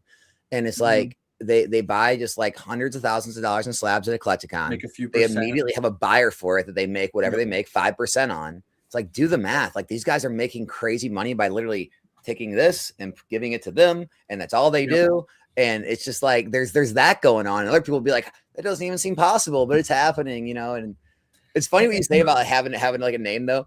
And like people trusting you. Dude, remember when I first started ripping ships and I was trying to source, and I would just have people send me these packages with like, no one telling me who it was in the package. There was no slip. And I would like make Instagram story posts and be like, hey, if you sent me a package with these packs inside, reach out. I don't know who this is from. I still get that on occasion. Yep, I still get that on occasion. One thing I was going to say too is like, Bierski was here with me Wednesday night when I was live on my own channel. And it was funny because like the answer to every question is it depends. I think too many people like lose sight of that nuance exists and they want everything to be black or white, but like almost everything is gray. Almost everything is gray. You were just talking about the people spending 400 grand. I don't know exactly who they sell to, what they sell for, but like some people ask me in a consult or in a YouTube live stream, Dan, what margin should I target? What, like bigger, better, obviously. But like if you have the ability to fly to a Collecticon, stay a couple nights in a hotel, maybe $1,000, $1,500 expenses if you're living it up, going to a steakhouse one of the nights. If you have the ability to go to a show, spend $1,500 in a weekend, sell $400,000 in slab, instant sale, guaranteed locked in prices, locked in buyer who's not gonna screw you over. I mean, a 3% margin there nets you $10,000 profit. So some people are like there's an optimal percent and the net margin has to be, it depends on what you're doing. It always depends. If you have a locked in buyer, I would be thrilled to make 3% net profit every weekend of the year on $400,000 in slabs. That's $10,000 a weekend. That's $500,000 a year. You just found a way to make $500,000 a year in the hobby with the right circumstances. And some people will, they just get so honed in on like, I need everything to be black and white. I need everything to be binary. I need to know, buy for this, mark it up by 10%, sell it here. That's not like how any of it is. There's so much freedom. And that's what makes it so great. But for some, that's what makes it so scary. It's like, just start trying things. That's what I've been saying lately. It's like, do something. Don't hyper overanalyze everything. Don't get fixed in this rigid structure. Well, Alex says that he makes 15%, 10%, 5%. Don't get like fixed into some rigid structure that suits someone else's business. Try some things, do what works for you, and then lean into what works best, if that makes sense. The freedom is amazing. I just had a play. I mean, it's actually on its way to you right now, Dan. So like Spats wanted 300 initial partners. I'm in a Discord where I found 300 initial partners. I made $1 per box. Spat sent me the money. I paid the other guy the money. I'm going to make like 1.8% on that. And it's like, there's risk there, right? Like it's not a free lunch, but like, like that, it's like, there's no work there. My funds have already been replenished from my purchase. Like as long as they arrive, it's all good. And it's like, it just depends. I would never set out to make less than 2% margin, but on something where it's like, it doesn't even interrupt liquidity for the day. I'll take $300. Yep. That's another thing that's huge that people need to talk about more is like the capital. Like if you have capital and all it is moving, capital from here to here, and it's going to take a certain amount of days and it's not going to affect your flow of business, I think the margins can go way down. I think people whose capital is like much more like stringent and like tighter, and they're having to like make a lot of it because they don't have a lot of capital right now. I think, you have to be a little more selective on what you do, but it's just like, man, when you start getting capital sit there, you're like, wait, I can just do this and this. It takes like a week or two. I make 5% or 10. Okay. Why not? Other people are like, well, money locked up there. It's just like, well, yeah, if you're at a point where your business isn't operating without that capital, then yeah, you can't do that right now. But once you get to that point, you can just start making plays all over the place just for little small percentages because you got capital sitting there doing nothing anyway. It's not making you money in the bank. You might as well do something with it. Yep, absolutely. And begin, like, again, some people are side hustlers, some people are full-time, but begin with some idea of the end in mind. Know like what you need to get by.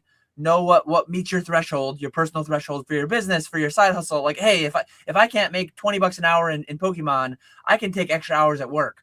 Or if I can't make $20 an hour in Pokemon, I'd rather just be playing pickleball or playing basketball with my buddy. Like, figure out what your threshold is, figure out what you're doing, figure out what your goals are. Like, what are you here doing?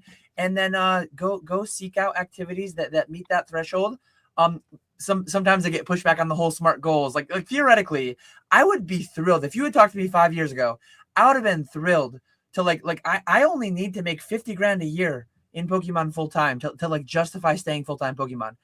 I'm making significant, like that's where the whole dumb goals, the stretching the goal, like there's always more that you could have. You just need to set some guidelines on the hours and the time. And by the way, 3 years ago, I was happy doing that or whatever. Whenever I went full time, I was happy. Like I left my job and I was making significantly less, but I was significantly more happy just not having to go report to someone and, get grilled every day. And it was, it wasn't even, it's not always about, like you said, it's not always about the money, man. Mm-hmm. Yeah, I think, Dan, you made a great video a few weeks ago on that. Like some people should quit, some people should not, right? Like, if you're flipping burgers and you hate what you're doing or anything else and you just don't enjoy it, like maybe, is it like a replenishable job? If things don't work out, can you get another one? Where I'm at, it's like what I'm doing is it would be very, very difficult to replace. Like that conversation's really kind of off the table. Even if the dollars, and it's pretty close to overriding that, but it's like, man, if this is lightning in a bottle and things slow down in the next year or two, it's like it would be very hard to do what I'm doing in the capacity and the way that I'm doing it. I could move to Atlanta or a major metro area and probably land another gig pretty easily, but to be 2 hours from a city and do what I'm doing, it would be very hard for me to walk away from that and feel comfortable about it. Well, hey, serious question. Because I know we made the title as a troll title, but I want to ask you guys that as a question, like, are you doing anything to prepare right now? Or like, are you at least in your head preparing do you have anything planned that if we do see a market slow down going after 30th or whatever, like that's what you're doing? So like, you're just going ahead. And then when things slow down, you figure it out then. Like, I mean, cause like, Steve, you're probably the least worrisome because you have the full-time gig, right? Just, okay, you have less disposable income from the business or less growth. But like, me, I have an employee. You know, this is my full-time thing. Dan has multiple subcontractors. This is his full-time thing. Like, are you at all like worried about the like intense growth you're going through? And if things slow down, will you be able to continue like supporting all of that? Like, is there anything you're kind of like putting in place that could like continue to kind of, you know, bridge the gap if we go through a slowdown? Or do you think about that stuff at all? I can go first because I'll be much shorter than Dan, I think. But so like from like a part-time, like again, my goal is to like build inventory, and quite the opposite of what you guys are doing. I don't have those flywheels of cash. But like my strategy right now is to take advantage of the market and get rid of everything that I don't want. So like I can bolster my cash position through weaker inventory. I am keeping, I mean, my liquidity now, it's ridiculous. I mean, there's always more money in my checking account than there was my initial seed money, which is a crazy thing because like that $20,000 now is like a floor. I need that in my checking account at all times just to do something. And I started the business with that number, but I have like this balance always of like inventory from, so on the wholesale side, I can't do the retro thing with the Japanese and FedEx product in 2 days, right? Like he's really just pushing paper, making it work. Like that's amazing. The Chinese stuff is very capital intensive for me. So I stock it here in the States, and then it's just a balance of like keeping that inventory at a level where like, if you know, Dan and Brian and 3 other card shops all in the same week need 6 cases each, like I need to be able to fulfill that. But then I also, it's like a constant game. So like I'm never really extremely comfortable with my inventory or cash. And in this market it works, but like I may get punished for that if the market took a drastic turn, because I am much further out on the risk curve as well, right? With the Chinese. And like it's just so much more volatile. It's gonna have less liquidity if things do slow down. So like for me, it's just, okay, get rid of all the graded misses that I have, get rid of all the multi-quantity slabs that I have, like sending more things to CGC Fanatics through Dan's service. Like those are the things that I'm doing to just bolster my cash position while still trying to keep my inventory at, and the inventory level is challenging again, because like there continues to be more demand for it. So like my cash position grows, but now I need to keep 30 cases in stock instead of 25. So it's like, okay, well, that's like another $5,000 a week that I have to play with, right? So that's, I thought it was going to be a short answer, but it wasn't. Sorry. No, it's smart, dude, because you're like, your primary inventory is going to be your Chinese wholesale business. So like that needs to be like where the inventory needs to be held. Like all the slab, the grading plays, all that stuff can be like the secondary position. Like, so if you have the cash position and your inventory is good, then you can kind of do that. But like, I agree, man. I would get rid of more of that to make sure your primary, you know, source is going to be taken care of and you got cash for it. I think that's smart. Yeah. And me personally, like, I don't know if you were looking at my camera feed when you were asking the question, but like that's what my buckets are. That's what me, before I took the leap full time, I paid off my house. I have no debt of any kind except for a little bit because Verizon won't let me pay off my phone early, or otherwise I have to pay the full. I'm paying like $1.88 on my phone for the next 2 years or whatever. But that's what the buckets are. The buckets are that I know this is all highly speculative. I know that consumer demand is very fickle. I know that this stuff could fall off at any time for barely no reason. The world could exist without Pokemon. I don't think it will. I don't think this is going anywhere, but like, I know that it could. I know that it could. So I always have that. And it's like, if anyone follows my channel, like people know where I'm at on all this stuff. I get painted as bearish because I say like things could go down. So I'm always preparing to some extent. But once the buckets are filled, like once that 80 grand a year goes into the 401ks and the IRAs and financial independence, Coast Fire, all those thresholds are already like exceeded. I've got all the chips on the table. Well, I think like your financial standing's fine. Like, but do you worry at all about like all the different like streamers that you're putting on and like people like quitting their job for this? Like, that's honestly what like almost like keeps me from growing more, is like, dude, I already got one person depending on me, like getting another person. It really holds me back. Like, do you worry about that at all? Yeah, it gets dicey. Like I'll talk about my situation fully. It gets dicier to talk about other people's situations, but I'm trying to think like what's been said publicly that I can say publicly. Every time somebody quits, there's like they know. Viersky said publicly on your stream like not too long ago, he's full-time Pokemon now. He quit his job. He's streaming now. So it's like, yeah, I mean, it's somewhat, it's not on your shoulders, but like you kind of feel somewhat involved, you know? Oh, absolutely, absolutely. And Yeah. if you can imagine it, all the disclaimers, all the stuff that goes on my live stream, every time before somebody puts in their notice, like PK went full-time February 1st, 2025. We had some amount of a conversation before that. There was some amount of a conversation at like what would be the minimum expectation, what would be the minimum amount, giving them some amount of runway from my end. And I'm in a spot where I have the ability to do so. I'm in the spot where like I have a lot of inventory, I have a lot of capital, and I have the ability to help provide some additional amount of like cushion and confirmation and some additional amount of confidence towards people taking that leap. But frankly, like beyond that first year, 2 years, whatever, it could be anything. And I always like tell them, I like, and I do the math with them. It's like, I know what you're doing right now, like what we're doing together right now. And if you quit your job and you go full time, running the numbers, it's like, I will pay you this much in the next year if things continue the way that they're going. I'll that's just what the math is. And but beyond that, like each subsequent year becomes that much more uncertain. And I pretty much know what everyone's making like in their day jobs while they're working for me. I know people's situations, and I think it definitely applies for me. I think it applies for all of them to some extent. But like there's a hefty margin of safety. Okay. I'm not gonna spill my net and spill everyone's individual nets, but like there's such a high margin of safety between like what they're making now actively and like what they would need to make to continue doing Pokemon. And I'm so like 2022, 2023 market comes around, you're good. I'm confident that like I could exist not you full time in a 2017 market. I was there. I was doing it on the side. Like I lived that. I have my numbers from that still. I have my memory from that still. I could live and exist in the 2017 market. I don't think we're ever heading back there in a lot of different ways. But I was full-time in 2022, 2023, not with the streams and stuff, but I know people that were full-time with the streams. And I'm confident that like me and all the various independent contractors, there are so many like multiples of margin of safety.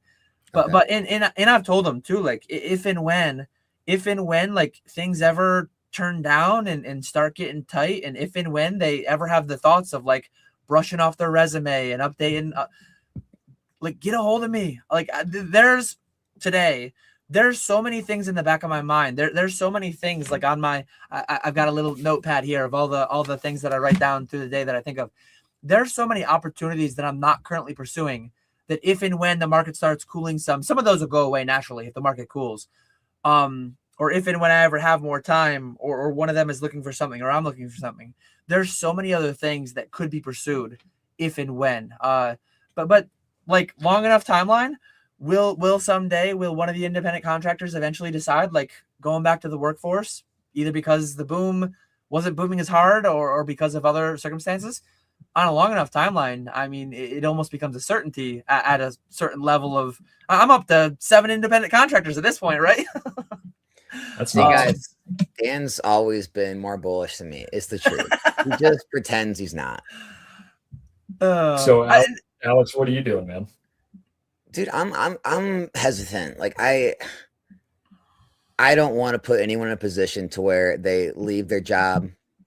Everything's going good, and then things slow down to a point where I'm just like, dude, I can't pay you to be here anymore. I don't have anything for you to do.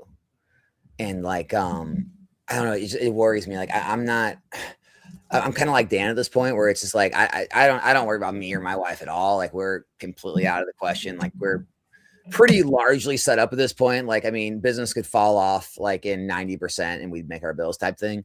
And so like I'm not worried about that at all. Probably more than that, but I definitely worry about like getting to the point where it's like, well, I can't have you guys sitting there doing nothing. Like I had to pay you to do something. And if there's just nothing to do, then, you gotta go type thing.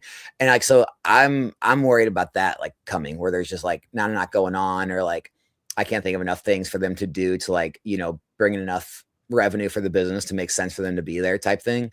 And so, yeah, I think it's the only thing that kind of slows me down from growing like Dan has, is just like that fear, I guess, of other people kind of putting their faith in me to pay them. And that's where the independent contractor thing, that like it's partially tax considerations. I have my solo 401k, which requires I have no employees, but a big part of it is like there really are all their own entities. Like PK does PSA Vault plays. He does a little bit through my CGC Fanatics. He does, like, they all do their own independent things on top of what they're doing with /4 like Catch 'em All collectibles. So yeah, if and when, and again, the relationship with each one is different. The pay structures with each one's different. Some sell my stuff, some sell their own stuff. But I've told them all, and I'm sure some of them are going to be listening at some point. Like, if and when they ever want more, hit me up. Like, there's opportunities that I'm not pursuing. Actually, a lot of them are going to be here in 2 weeks, and I'm going to be kind of pitching to the room, guys. If you want more, if you want to increase your level of safety, security, let's talk about what additionally you guys can be doing outside of it. Because like sometimes I scare them with things that I say. I don't mean to scare any of them, but like, you could wipe out Fanatics Live, and that's most of what PK does. I'm not going to just write off PK and forget. Like, Fanatics Live could cease to exist tomorrow. I'm not going to be happy, but like, I've got a lot going with eBay Live. I've got a lot going with Fanatics Collect. I've got a lot going wholesale through my website. I've got a lot going through Golden and DC Sports and all these other things. And that's partially going back to what I said earlier, like the whole threshold thing. Certain things I intentionally do almost as like a diversification thing.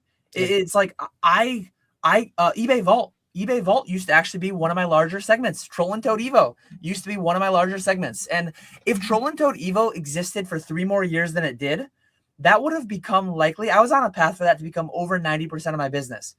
That kind of scared me. That kind of scared the hell out of me in some ways. Troll and Toad happening, eBay Vault happening, some other things that I've lost along the way. In my mind, it's like having all these different avenues.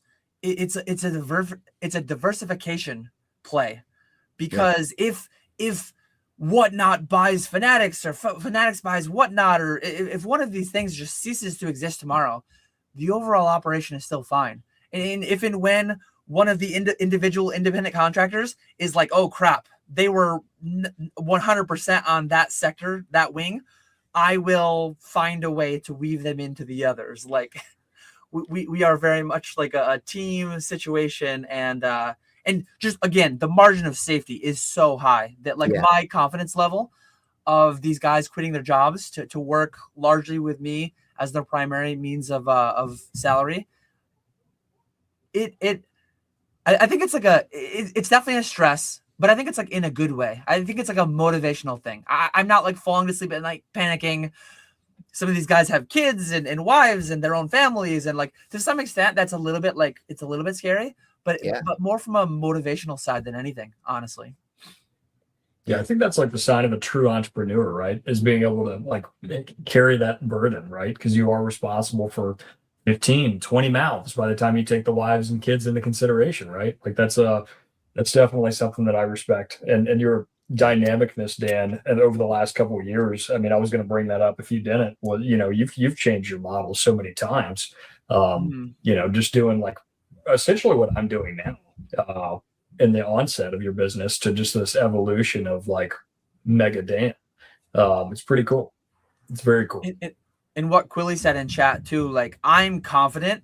I'm confident in multiple things from multiple angles, but like, I'm confident that in this boom, I can't say anyone. Anyone is way too much, but I'm confident many people with like a decent head on their shoulders, with a decent amount of knowledge, experience, with a little bit of capital, I'm so confident that like many people can make 100K plus a year in this market. Like, that's how hard we're booming.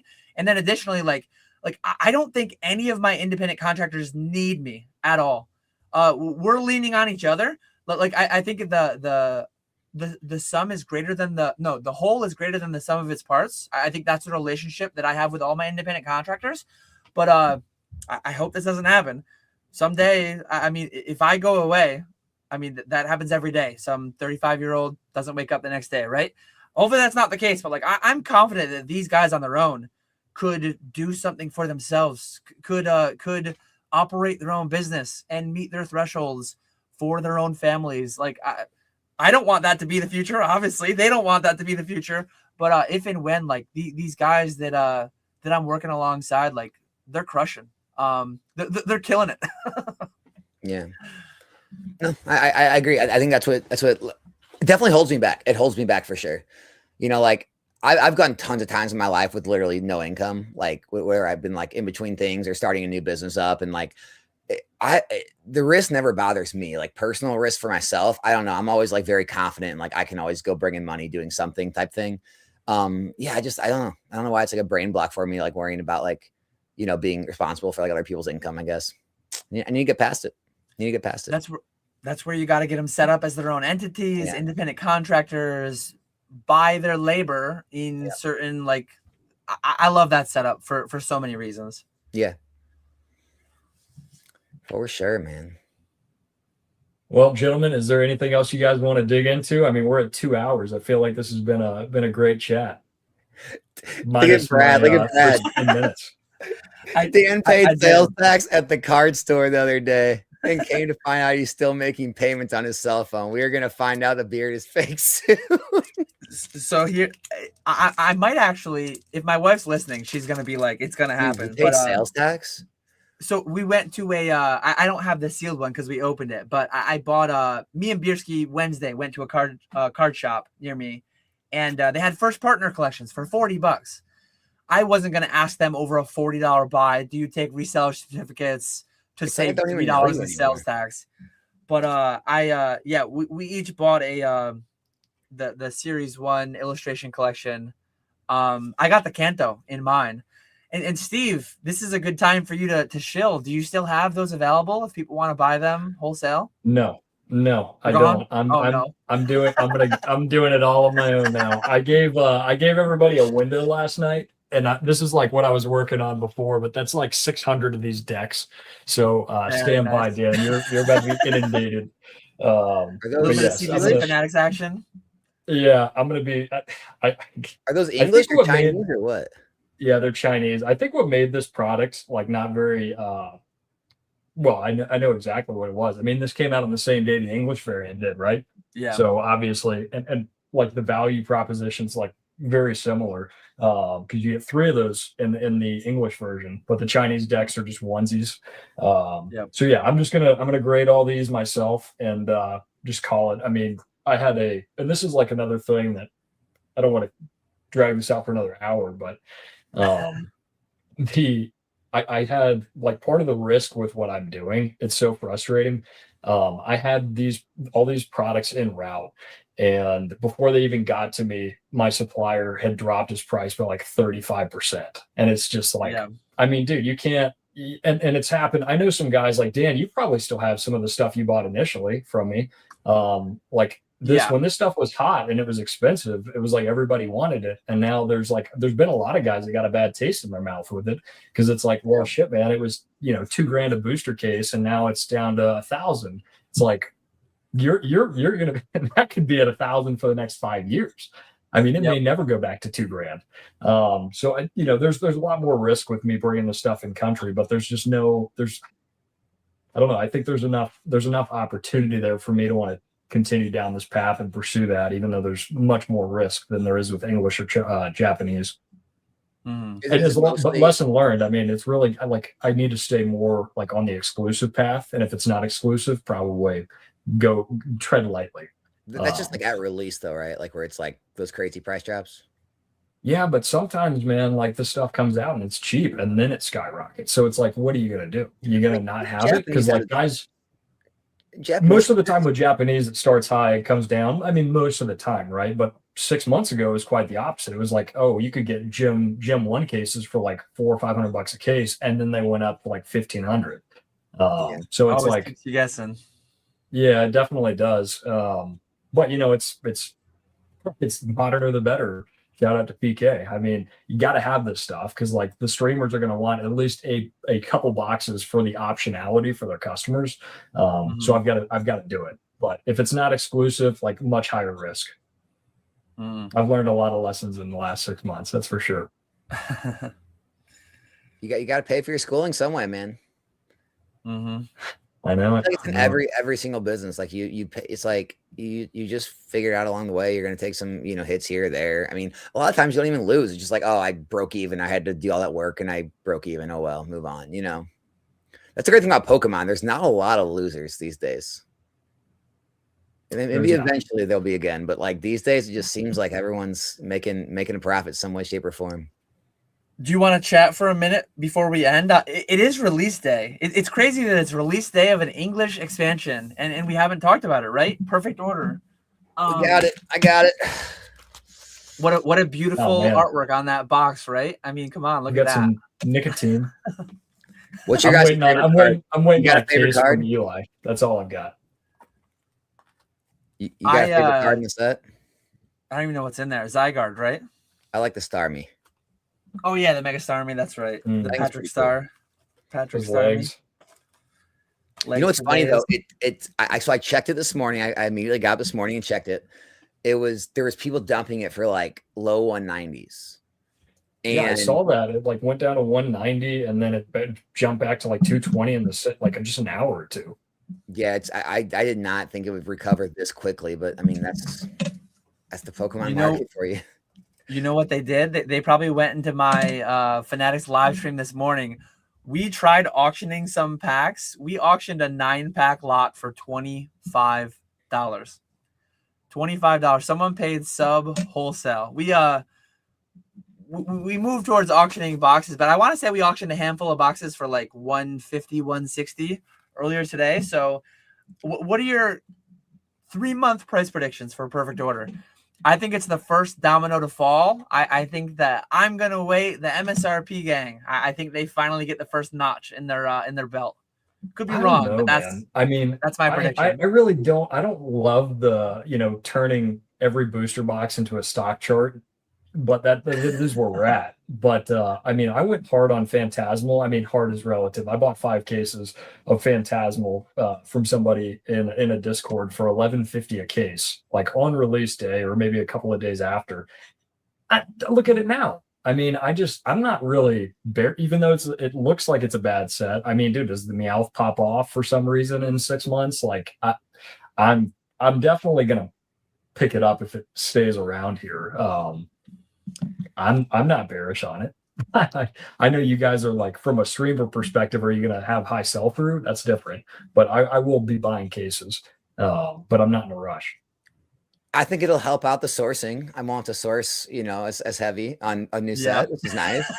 It's not a panic like Ascended was. That was miserable. Dude, this was. Put it this way, guys. People think Journey Together is a bad set. Dude, Journey Together was still one of the best release weeks we've had. Like, Journey Together sold. That was hyped. Everyone was excited for it. And then Destin came out. Black and White did relatively well. Mega's been great. Phantasmal. Like, this was definitely kind of like a bring you back to reality type moment. Because this release week has been very rough. We started the packs out at 8. Immediately next night brought them down to 750. By the third night, Wednesday, Ascended was already outselling them. And then last night, Thursday, Ascended Heroes greatly outsold them. Even like Destin Rivals and Phantasmal Flames were selling almost as much as Perfect Order. And so it took people about 3 or 4 days to, decide, I've seen enough. I'm going to go back to the sets that are good. So it's a little worrisome. Here's another good metric too. When is the last English set release day that you had a non-pack selling live stream on release day? I was actually shocked you were free today. And that if it was Prismatic release day, if it was Ascended release day, you'd be live right now on YouTube, but you'd be on your YouTube ripping packs. You'd not be like, is that true or not true? Yeah, it is. Yeah. It is definitely true, and instead we're going to be doing Galaxy Grails digital Galaxy Grails on a release day. That's crazy. That's awesome. It's I figure I'll let everyone else do the here's the thing. It's just like, hearing from you, hearing from other people at stream, it just seems like it's a slow set. I really don't know what happens from here. I like Steve said, maybe something sparks and catches people's eye and they want to chase it. But I don't know. I don't have that high of hopes. As far as the booster boxes go, like I said this in a video I posted this morning, like $5 a pack is 180 when you multiply by 36. $5.50 a pack is like $198. $6 a pack is $216. If I was a betting man, it probably won't go below 180. Like, and 216 would be 6 a pack. It'll probably be somewhere. I think it'll probably stabilize in that range. I don't see it like crashing just because pack price will get so low, people will buy it. People are going to rip it. It'll be the cheapest pack in the market. It'll probably be cheaper than Journey. And because of that, people will rip it because it'll be something to rip, you know. But no, I'm not expecting it to be something you like, got to grab right now. I'm going to wait. I'm going to wait. Did you hear, dude? I heard one of Rudy's videos where he pulled out the I'm going to wait crowd. Yeah. Oh, he definitely, he's commented on one of mine. He definitely watches some of yours. Absolutely. I was talking with my Fanatics like live rep a few weeks ago, and we were looking at the set lists and we were looking at the sales of the Japanese set, and it's like, he's like, what should, because Fanatics as a platform will occasionally do bounties, and he's like, do I bounty the Patrick Star? Do I bounty the Zygarde? Like, what are we doing here? And I said, you know what? Like, usually the end of the month we target doing our mega stream. It's like, I'm gambling a little bit. I'm a gambler, and I love the hobby because there's so much gambling that goes on, grading and just market prices up and down. But we're doing the mega stream tomorrow. On top of all the slabs that we're doing, I told PK to like auction all the boxes, auction all the cases. I want it gone. I want it gone, frankly. I think my capital Are you holding on to any of the cases for yourself? No, because I have a wave 2. So like wave 2, I'll keep 4 cases for the pallet. I'm still gonna abide by my pallet rule. I'm not gonna break that. But 4 cases is it. Sadly, hindsight, like I only have 4 cases of Destined as well. That one's not aged as well. But I truly open to being wrong, as I've been on certain things over the past year. But I'm only gonna hold the bare minimum for Perfect Order for the pallet. I think PK and Ponga, they'll probably only need a few hundred packs each stocked for the live streams.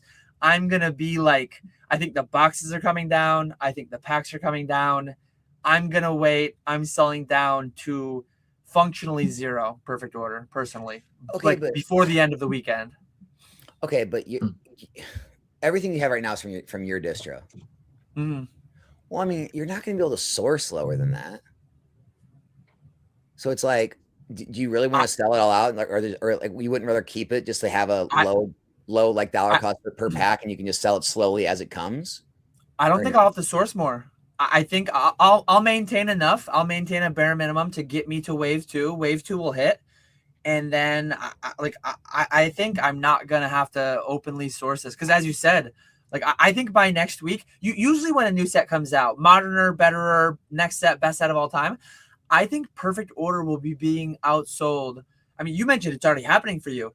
I think by next Wednesday, by next Friday, I don't think Perfect Order will reign supreme for a week. A good set like Destined, I mean, a good set like Prismatic or whatever, that's the best-selling set from Prismatic release until Destined release, right? Or until Journey release was before it.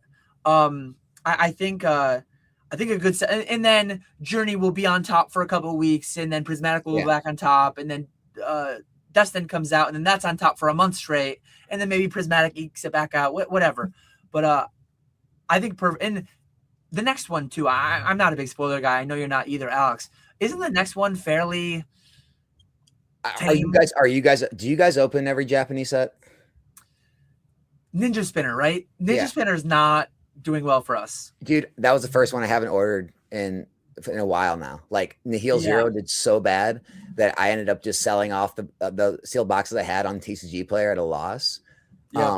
And so I was like, we're not even going to do Ninja Spinner. We're gonna just target like the high end sets for now on. Like with Steve, I told him I'll probably just do like the gem sets and Chinese, like because the Chinese boxes weren't doing well anymore. So like I'm gonna have to start not just like taking every set from every language anymore. We're gonna kind of pick and choose the good sets from the Japanese and Chinese. Because I didn't touch Ninja Spinner because I'm like, I don't know. I touched it with several $1,000s, and I guess that's an investment now because it's PK's got some, Ponga's got some, and they're sitting on them. Occasionally I'll have them I'll send them a label, send that to DC Sports, just get me out of it. Like occasionally I do just cut losses. The Greninja just still not enough. I guess not. I haven't looked at the sales data. Like it's in a spreadsheet somewhere. But PK told me in our group chat, like, it's not really moving. So it'll be interesting. It'll be interesting to see what 2 back-to-back kind of dud Japanese and English sets do. I've got my thesis, and I'm gonna do what I'm gonna do with my product. I'm publicly putting it out there. That's the thing. Like, I always come back to, if I'm wrong, a year ago I was wrong on Destined, right? I said I think Destined at 250, 300 is a sell, and I sold it all at 250, 300. Well, you know what I bought with my proceeds? 151. Like, I'm doing fine. So what am I gonna buy with my proceeds? I'm going to continue buying SV1 through SV5 cases. I'm going to continue buying sword shield cases. I'm going to continue buying slabs for 90% and selling them for 95%. Like, I'm going to continue doing the things that I think I have more control over. I have my thesis, but like, it's not like I spent 50 hours building that thesis. It's mostly a gut thing. And it is some data coming from the streamers. But I'm going to make my play. And the thing that drives me nuts, I know this is going to happen. I'm going to be live next Wednesday on my channel, and people, Dan, perfect order it's up $5. It's dying $5. What should I do? Should I buy? Should I sell my perfect order and buy prismatic? Should I sell my prismatic and buy perfect order? It's like, you should sell everything and buy prismatic. It's like, I don't know and I don't care, but this is what I did and why. I'm not like, I'm doing it in. This is not to be flex. This is not to be like mean to people, but again, sometimes people need to have people be mean to them. I'm doing with 5 figures worth of stuff, and I'm just doing it, and it's done and it's over with, and I'm not like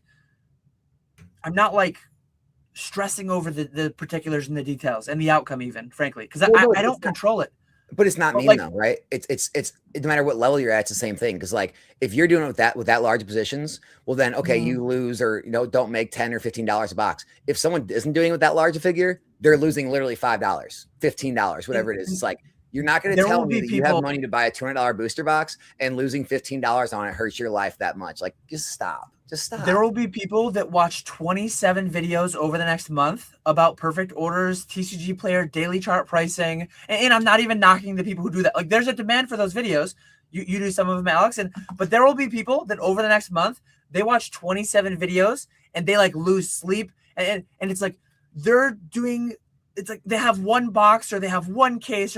Even if you have a palette, at some point, like, you have no control over what it does. Come up with your thesis, guide it by like past experiences, guide it by other people's expert opinions, whatever. And then just like make a decision and stick with it to some extent.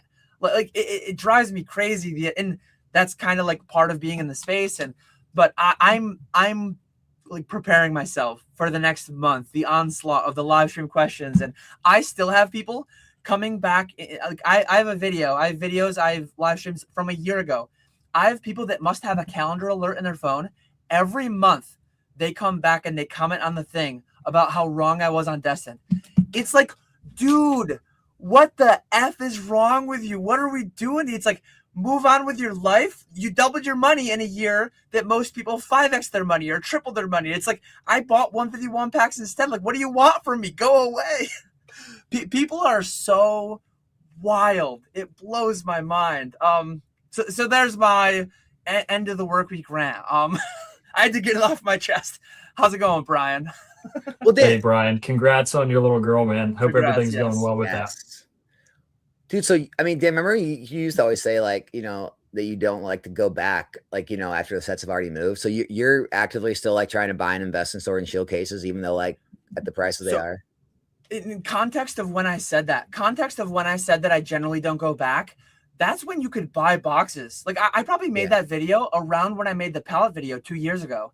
I made that video. I'll have to look at when I made that. I made that video. You would like be actually buying like Evolving, Fusion, Lost Origin cases at 85 right now? If this was 100, I wouldn't be buying a lot of Sword Shield at 85%. I'd be buying a lot of this. I would buy 40 cases of this right now at 100 if it was 100. But because it's 180, 200, whatever the hell it is, and because everything is crazy expensive, I have to take the lesser of two evils in some regards. I would rather buy 85% Sword Shield, Scarlet Violet early than buy late Scarlet and Violet, or so you just have so much capital you got to put it to work somewhere, you're saying? Again, the buckets overflow, the tax advantage accounts only take so much. So 2 years ago, and I know you've had this too yourself, Alex. You get called a flip-flopper. Charizard UPC, I'm not buying it at 180. It goes to 90. You start buying it. Alex, you're such a flip-flopper. Because That's of you. how binary. Because so remember binary. that? Yes. You remember the conversation? Our conversation is why I went. Yes. But people are crazy because like you say that you don't like it at 180, and then people binary. Alex says UPC bad. That's how frankly dumb people are.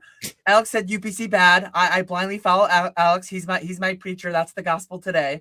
And then it goes to 90. Alex has a brain. Alex reevaluates. Alex starts to buy. Nuance, gray area, non-binary. Like, but that's how it's. Do you know how many people sent me that PK clip he put in his video? Dude, and like here's the thing. So immediately, so I wake up in the morning, right? And this happens from time to time with like an opossum video or a hero video or something, Team Rocket Joey. I wake up and I've got no less than like 6 or 8, messages, Discord, Instagram. Did you see what PK did? Did you see what PK did? And I'm like, no, what happened? They're telling me. So like immediately I'm just like, I reach out to PK. I'm like, dude, are we really doing this? Like, I thought we were good. He's like, what? I'm like, dude, like, you're really like trying to like do this in a video. He's like, what did he like went and watched it. He's like, oh, I guess I could see where that could be bad or whatever. And I'm like, and I thought about more. I'm like, no, I'm not letting the internet get to me this time. I'm good. It was the ETB thing though. Like, I know. There was a time. I even said it back. I'm like, dude, I'm not even, just forget it. I'm not worried about it. Like, I'm not letting the internet get me in this again. I'm letting it go. It's just like people are always trying to spin this thing you said at some point. And I watched this video. I'm like, yeah, that was when I was talking about when ETBs were better. I'm not, and that, but every time my videos now, people comment every day, like, you don't think booster boxes are good investments? Like, oh, you're such a blah blah blah. Things change, and you need to ebb and flow with the ebbs and flows of the market. If you get rigid, if you get binary 0-1 black white, and you get stuck in one thing, you will be left behind. Because 3-4 years ago, whenever that was, there was a time period where for like 2 years straight, ETBs just weren't reprinted. ETBs were like the thing to invest in, the thing to speculate in, because they didn't get the reprints. Now it's like they're getting the reprints more than the booster boxes are. So you need to be ready to change your opinions, change your thoughts. And it's funny because like I've had some people, Dan, a few years ago, you said, don't look back. Well, you're my preacher. That's your gospel. I've permanently affixed. I got a surgery to fuse my neck so that it can't turn, so that I can't look back anymore. Dan, why are you doing this to me? Well, no, like things have changed. So I've started looking back because the present is dark. I don't want this at 200. I don't want destined at 500. So you know what? Everything in front of me, everything like right here in my field of view is like, ew, yuck, sell it. I like that better back there. So I'm changing my opinions. I'm changing my actions because the market has changed. And you lose so many people because like so many people can't like get to that. They can't connect the dots, and it's scary because like I like to think how many, like 60 people watching. I hope we're 60 for 60. Everyone's following the logic because it's there. The logic is there. But if this video ends up with like 1,000 views, or if it's on Alex's channel and it gets 20,000, 30,000 views, I feel like 80% of those people are the 0-1 black white and like no nuance and just like the absolute stereotypical Timmy that has no clue what's going on. Is that too mean? I can't wait till Steve gets to deal with this. Once he starts getting a good amount of follow, he gets to deal with the same stuff. Because like, dude, I'm trying to like get older and wiser and more experienced, but just sometimes like you wake up and like, you're groggy and like, you're like, it just hits you and you're like, what the hell? Like, and all these people are saying like, dude, I thought we were good. Like you start like get all mad and you start saying stuff. And then like, eventually like you get up, you're like, okay, what am I doing here? This is stupid. The internet's trying to pull me into drought. I'm not going to let it happen. It's just like, oh man, it's so funny. I mean, yeah, I think your video, maybe a week ago, Alex, that I was like, you need to pin this comment, and I linked it to like, because I'm an adult. I mean, that is like, no one, like if you're this deep, I don't think that's a problem for anybody who just happens to be on this live stream, but like to the masses, like how do you guys sit on sealed product? Because like I have self-control. I'm not gonna get drunk one night and go open it. It's like, what do you mean? I just thought that was such a wild. I think that's such a crazy take that people can't sit on sealed product because they're tempted to open it. But you summed it up very well by just saying because I'm an adult. No. That was funny. Not just which is pretty offensive in this space, I will, guess. This space will test your mental, man. It's just like, because you're always on. Like there's always some time of day you're gonna be sitting there on the couch, just chilling. You're gonna be out somewhere. There's always someone like trying to come at you, throwing something, trying to pull you into something, like pitch you against somebody, and it's like, it takes a while to get to the point where you're just like, okay, I'm not getting involved anymore. Like I'm cool with everyone. I don't care. It's funny because like even when you were because at one point your channel was smaller than mine, right? Yeah. And now you're like multiples of mine, and if you count multiples, if not almost 10x on like the average. It's funny how just the way that you've engaged, you've gotten the Kiras and the Opossum Buds since a lower sub count than me. I think somehow because when I try not to engage too frequently, but occasionally if one of the content creators, I'm not going to name a name, if one of the content creators who said 10 times, this is my last video about Alex, and then you search their top 10 most popular videos and 5 of them have Alex in it, and they make another Alex in it. It's like every time I've watched one, I've agreed with everything you've said. It's like I'm in 70 to 95% agreement. Maybe I would have said something worded differently. Somehow, like the rant that I just went on, I feel like that would cause so many people to be so, but somehow, at least thus far, my antiviral nature, I've dodged it at least. Someday it might come, but it hasn't happened yet. Rudy talks about it all the time, like how he got big in the beginning was all the Reddit people hating him. Like it's part of it. And like I said, when you're new, right? Like you said, when you're small, it really hits different because you're worried. You're like, well, this is going to affect me. People are not going to like watch me anymore. It's just going to like destroy my name, destroy my channel. But like, as you start getting going further and it happens more and more, it almost just like jades you. You're just like, yeah, whatever. Okay. Yeah. People are going to come at my channel and say stuff and like dislike my videos. I'm going to have some like 50% disliked videos for a week. And then they move on to the next thing. It's just like all the Pokemon news. It's like, okay, Pokemon bought the printing company. Okay, now there's CT scanning. All right, now they bought Excel. Okay, now there's a print facility. Now there's this. It's like every couple of weeks there's a new story. It's like if I'm the story this week, there'll be a new story next week, and you start to realize that. But in the beginning, when you're new, you don't realize that. So it was harder. That's a meme from my live stream on Wednesday. I saw you live last night with that comment. I was just like, man, what the? What is that? What is that on the beard? Is that what that was referring to? Oh, no. I was memeing further on the meme from the beer. But no, there was somebody in the chat when Bierski was here. They're like, you guys just are obsessed with money. And it's like, yeah, I bought all these sitting cuties because I'm obsessed with money. I bought these canvases for the resale value. I bought this $1,000 Gengar chair because it's just going to turn into such a good investment and make all this money. Like, I've loved Pokemon for most of my life at this point. It's I do make money in it. Pokemon business channel. How people villainize that, it's so weird. Dude, here's what really like pisses me off about it. Like, this is a hobby. Fishing is a hobby. Hunting is a hobby. Tennis is a hobby. There are stores and businesses built around tennis, fishing, hunting to enable people to enjoy the hobbies. When Dan is throwing stuff back on pallets and Alex is throwing stuff in storage and I'm doing what I'm doing, we're keeping prices lower for longer for people to enjoy them at a more reasonable cost for a longer period of time. And I feel like that's never discussed, but if you don't have people who are willing to make $7, $8, $9 on a very cheap graded play, like I do a lot of low-end Japanese graded plays, I might sell these cards for $40, $45. The cards may be $7 or $8 raw. Like, I'm making $5 on a play like that. But like, what collector is going to send in one single card to PSA for a $5 card? Probably not many, but how many people would say like, oh, I'll pay $40 for that one because it's a perfect PSA 10 and I don't have to do the work. Like, it's a service-based business. Like, a lot of what these businesses like you guys are doing, we are service-based and product-based, but mostly service-based business, right?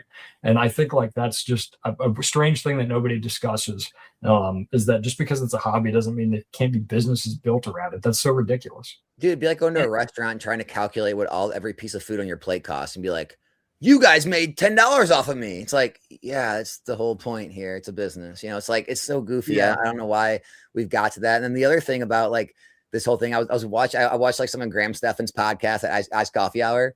And it's like they had Bobby Lee on one time and they were like asking him questions. And he eventually was like, why are you asking me these questions about like my money and stuff? Like, well, it's what we do here. It's a financial podcast. And it's like these people come to my channel and it's like the name is Nostalgia-nomics, like economics. Like it's all about business, like investing, finance.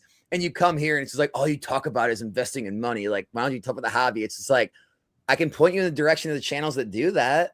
Like, can I help you? Like, you don't have to watch my channel. Here's a bunch of channels that do that. I'm not your guy. Yeah. Like, I don't know why they come to our channels and look for something that we're not. And one thing I'll loop all this back in on is like every time there's somebody in a chat leaving a hateful comment, mad about the world, mad about what's going on, it's like they're choosing to be there and engage with that. Like how miserable some people are, how weird some people are in the content space, calling out this, calling out that, like adults doing their own adult things. I mean, if you're lying, cheating, stealing, absolutely the call outs, this like bad stuff, bad. But like if people are calling out where someone's just being an adult, doing with their money what they choose to do, not lying, cheating, stealing, I'm bullish on my ability in this space of just weirdos. I'm bullish on my ability in this space of people who are just so willing to like waste so much time and effort and energy that if I just put my head down and grind and do business, like I'm confident in mine and my independent contractor's ability to do a lot of good in the space, to make a lot of money in the space, to get by, because so many people just get caught up in all this nonsense and all this noise and all this, like, it's crazy. And if you just find your lane, grind it out, there's a lot of opportunity. 100%. Well said. Well, gents, we didn't drag it out for an hour, but we drag it out for half an hour. So yeah, we got halfway that was there. a great way to spend a Friday. I appreciate you guys making time. Is there anything else anybody wants to touch on real quick before we end it? I think that covers it. We're booming. Steve, we're gonna go out there, set your goals, figure out what you want to do, put your energy and effort towards it. And I don't mean to like have some fun, try to not do it at other people's expense. I understand the drama, the engagement, or the entertainment, but some of it does go a little bit too far. Like these are people at the end of the day, the whole reality TV world we live in. Reality TV is not real. A lot of that's pretty heavily scripted. And when people try to turn like the PokeTube space into their reality TV, I'm just not about it personally. So yeah, know what you're here doing, know what you're trying to get out of it, and do things that bring you closer towards your goals, collecting, business, whatever. At the same time, it's not even their fault. Like if they didn't have an audience, they wouldn't do it. Yeah. It's like, it's the audience. There's so much demand. There's so much demand for the audience wants it to give it to them. It's just like, so like you said, they'll go to their video and you'll say like, oh, like say this, and they get their top view videos. It's like, I don't even think about it anymore. Like it's just part of the game. And I think when I was much smaller, it affected me a lot more. I was like worried about how it was going to like affect my brand or image or business. And like, you know, but like, as I grew, I was just like, oh, okay, it's not hurting me at all. In fact, it's helping. Yeah. Have at it. Like say whatever you guys want, you know, like people, we'll get videos every time a new set's released, except this one. No one cares about this one. But like, you know, Ascending Heroes gets released. They have a problem with my pack price. So people think making videos about my pack price being high, or like, it's just like, dude, complain all you want. I just don't care. Like most of my customers or like my fans aren't watching your channels anyway. The people that are watching your channels are not customers of mine, never going to be customers of mine. So it's like, it's irrelevant. It's irrelevant in the day. But no, Steve, man, I'm excited to see what you do on YouTube, man. I think you're going to bring a different perspective to the space and just different, you know, takes. And you always need more of that, dude. And I'm happy to help any step of the way whenever you want to do these, or, you know, you got some good video, happy to, you know, get it out, and just excited to see you grow, man. Make this happen. Thanks for having us. I need to hear your stories next time about how you're having people reach out and say stupid stuff to you.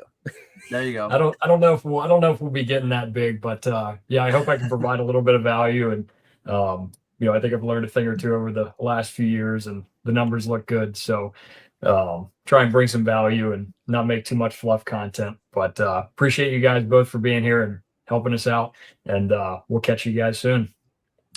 Thanks for having us. Make sure everyone subs on the way out. Sub.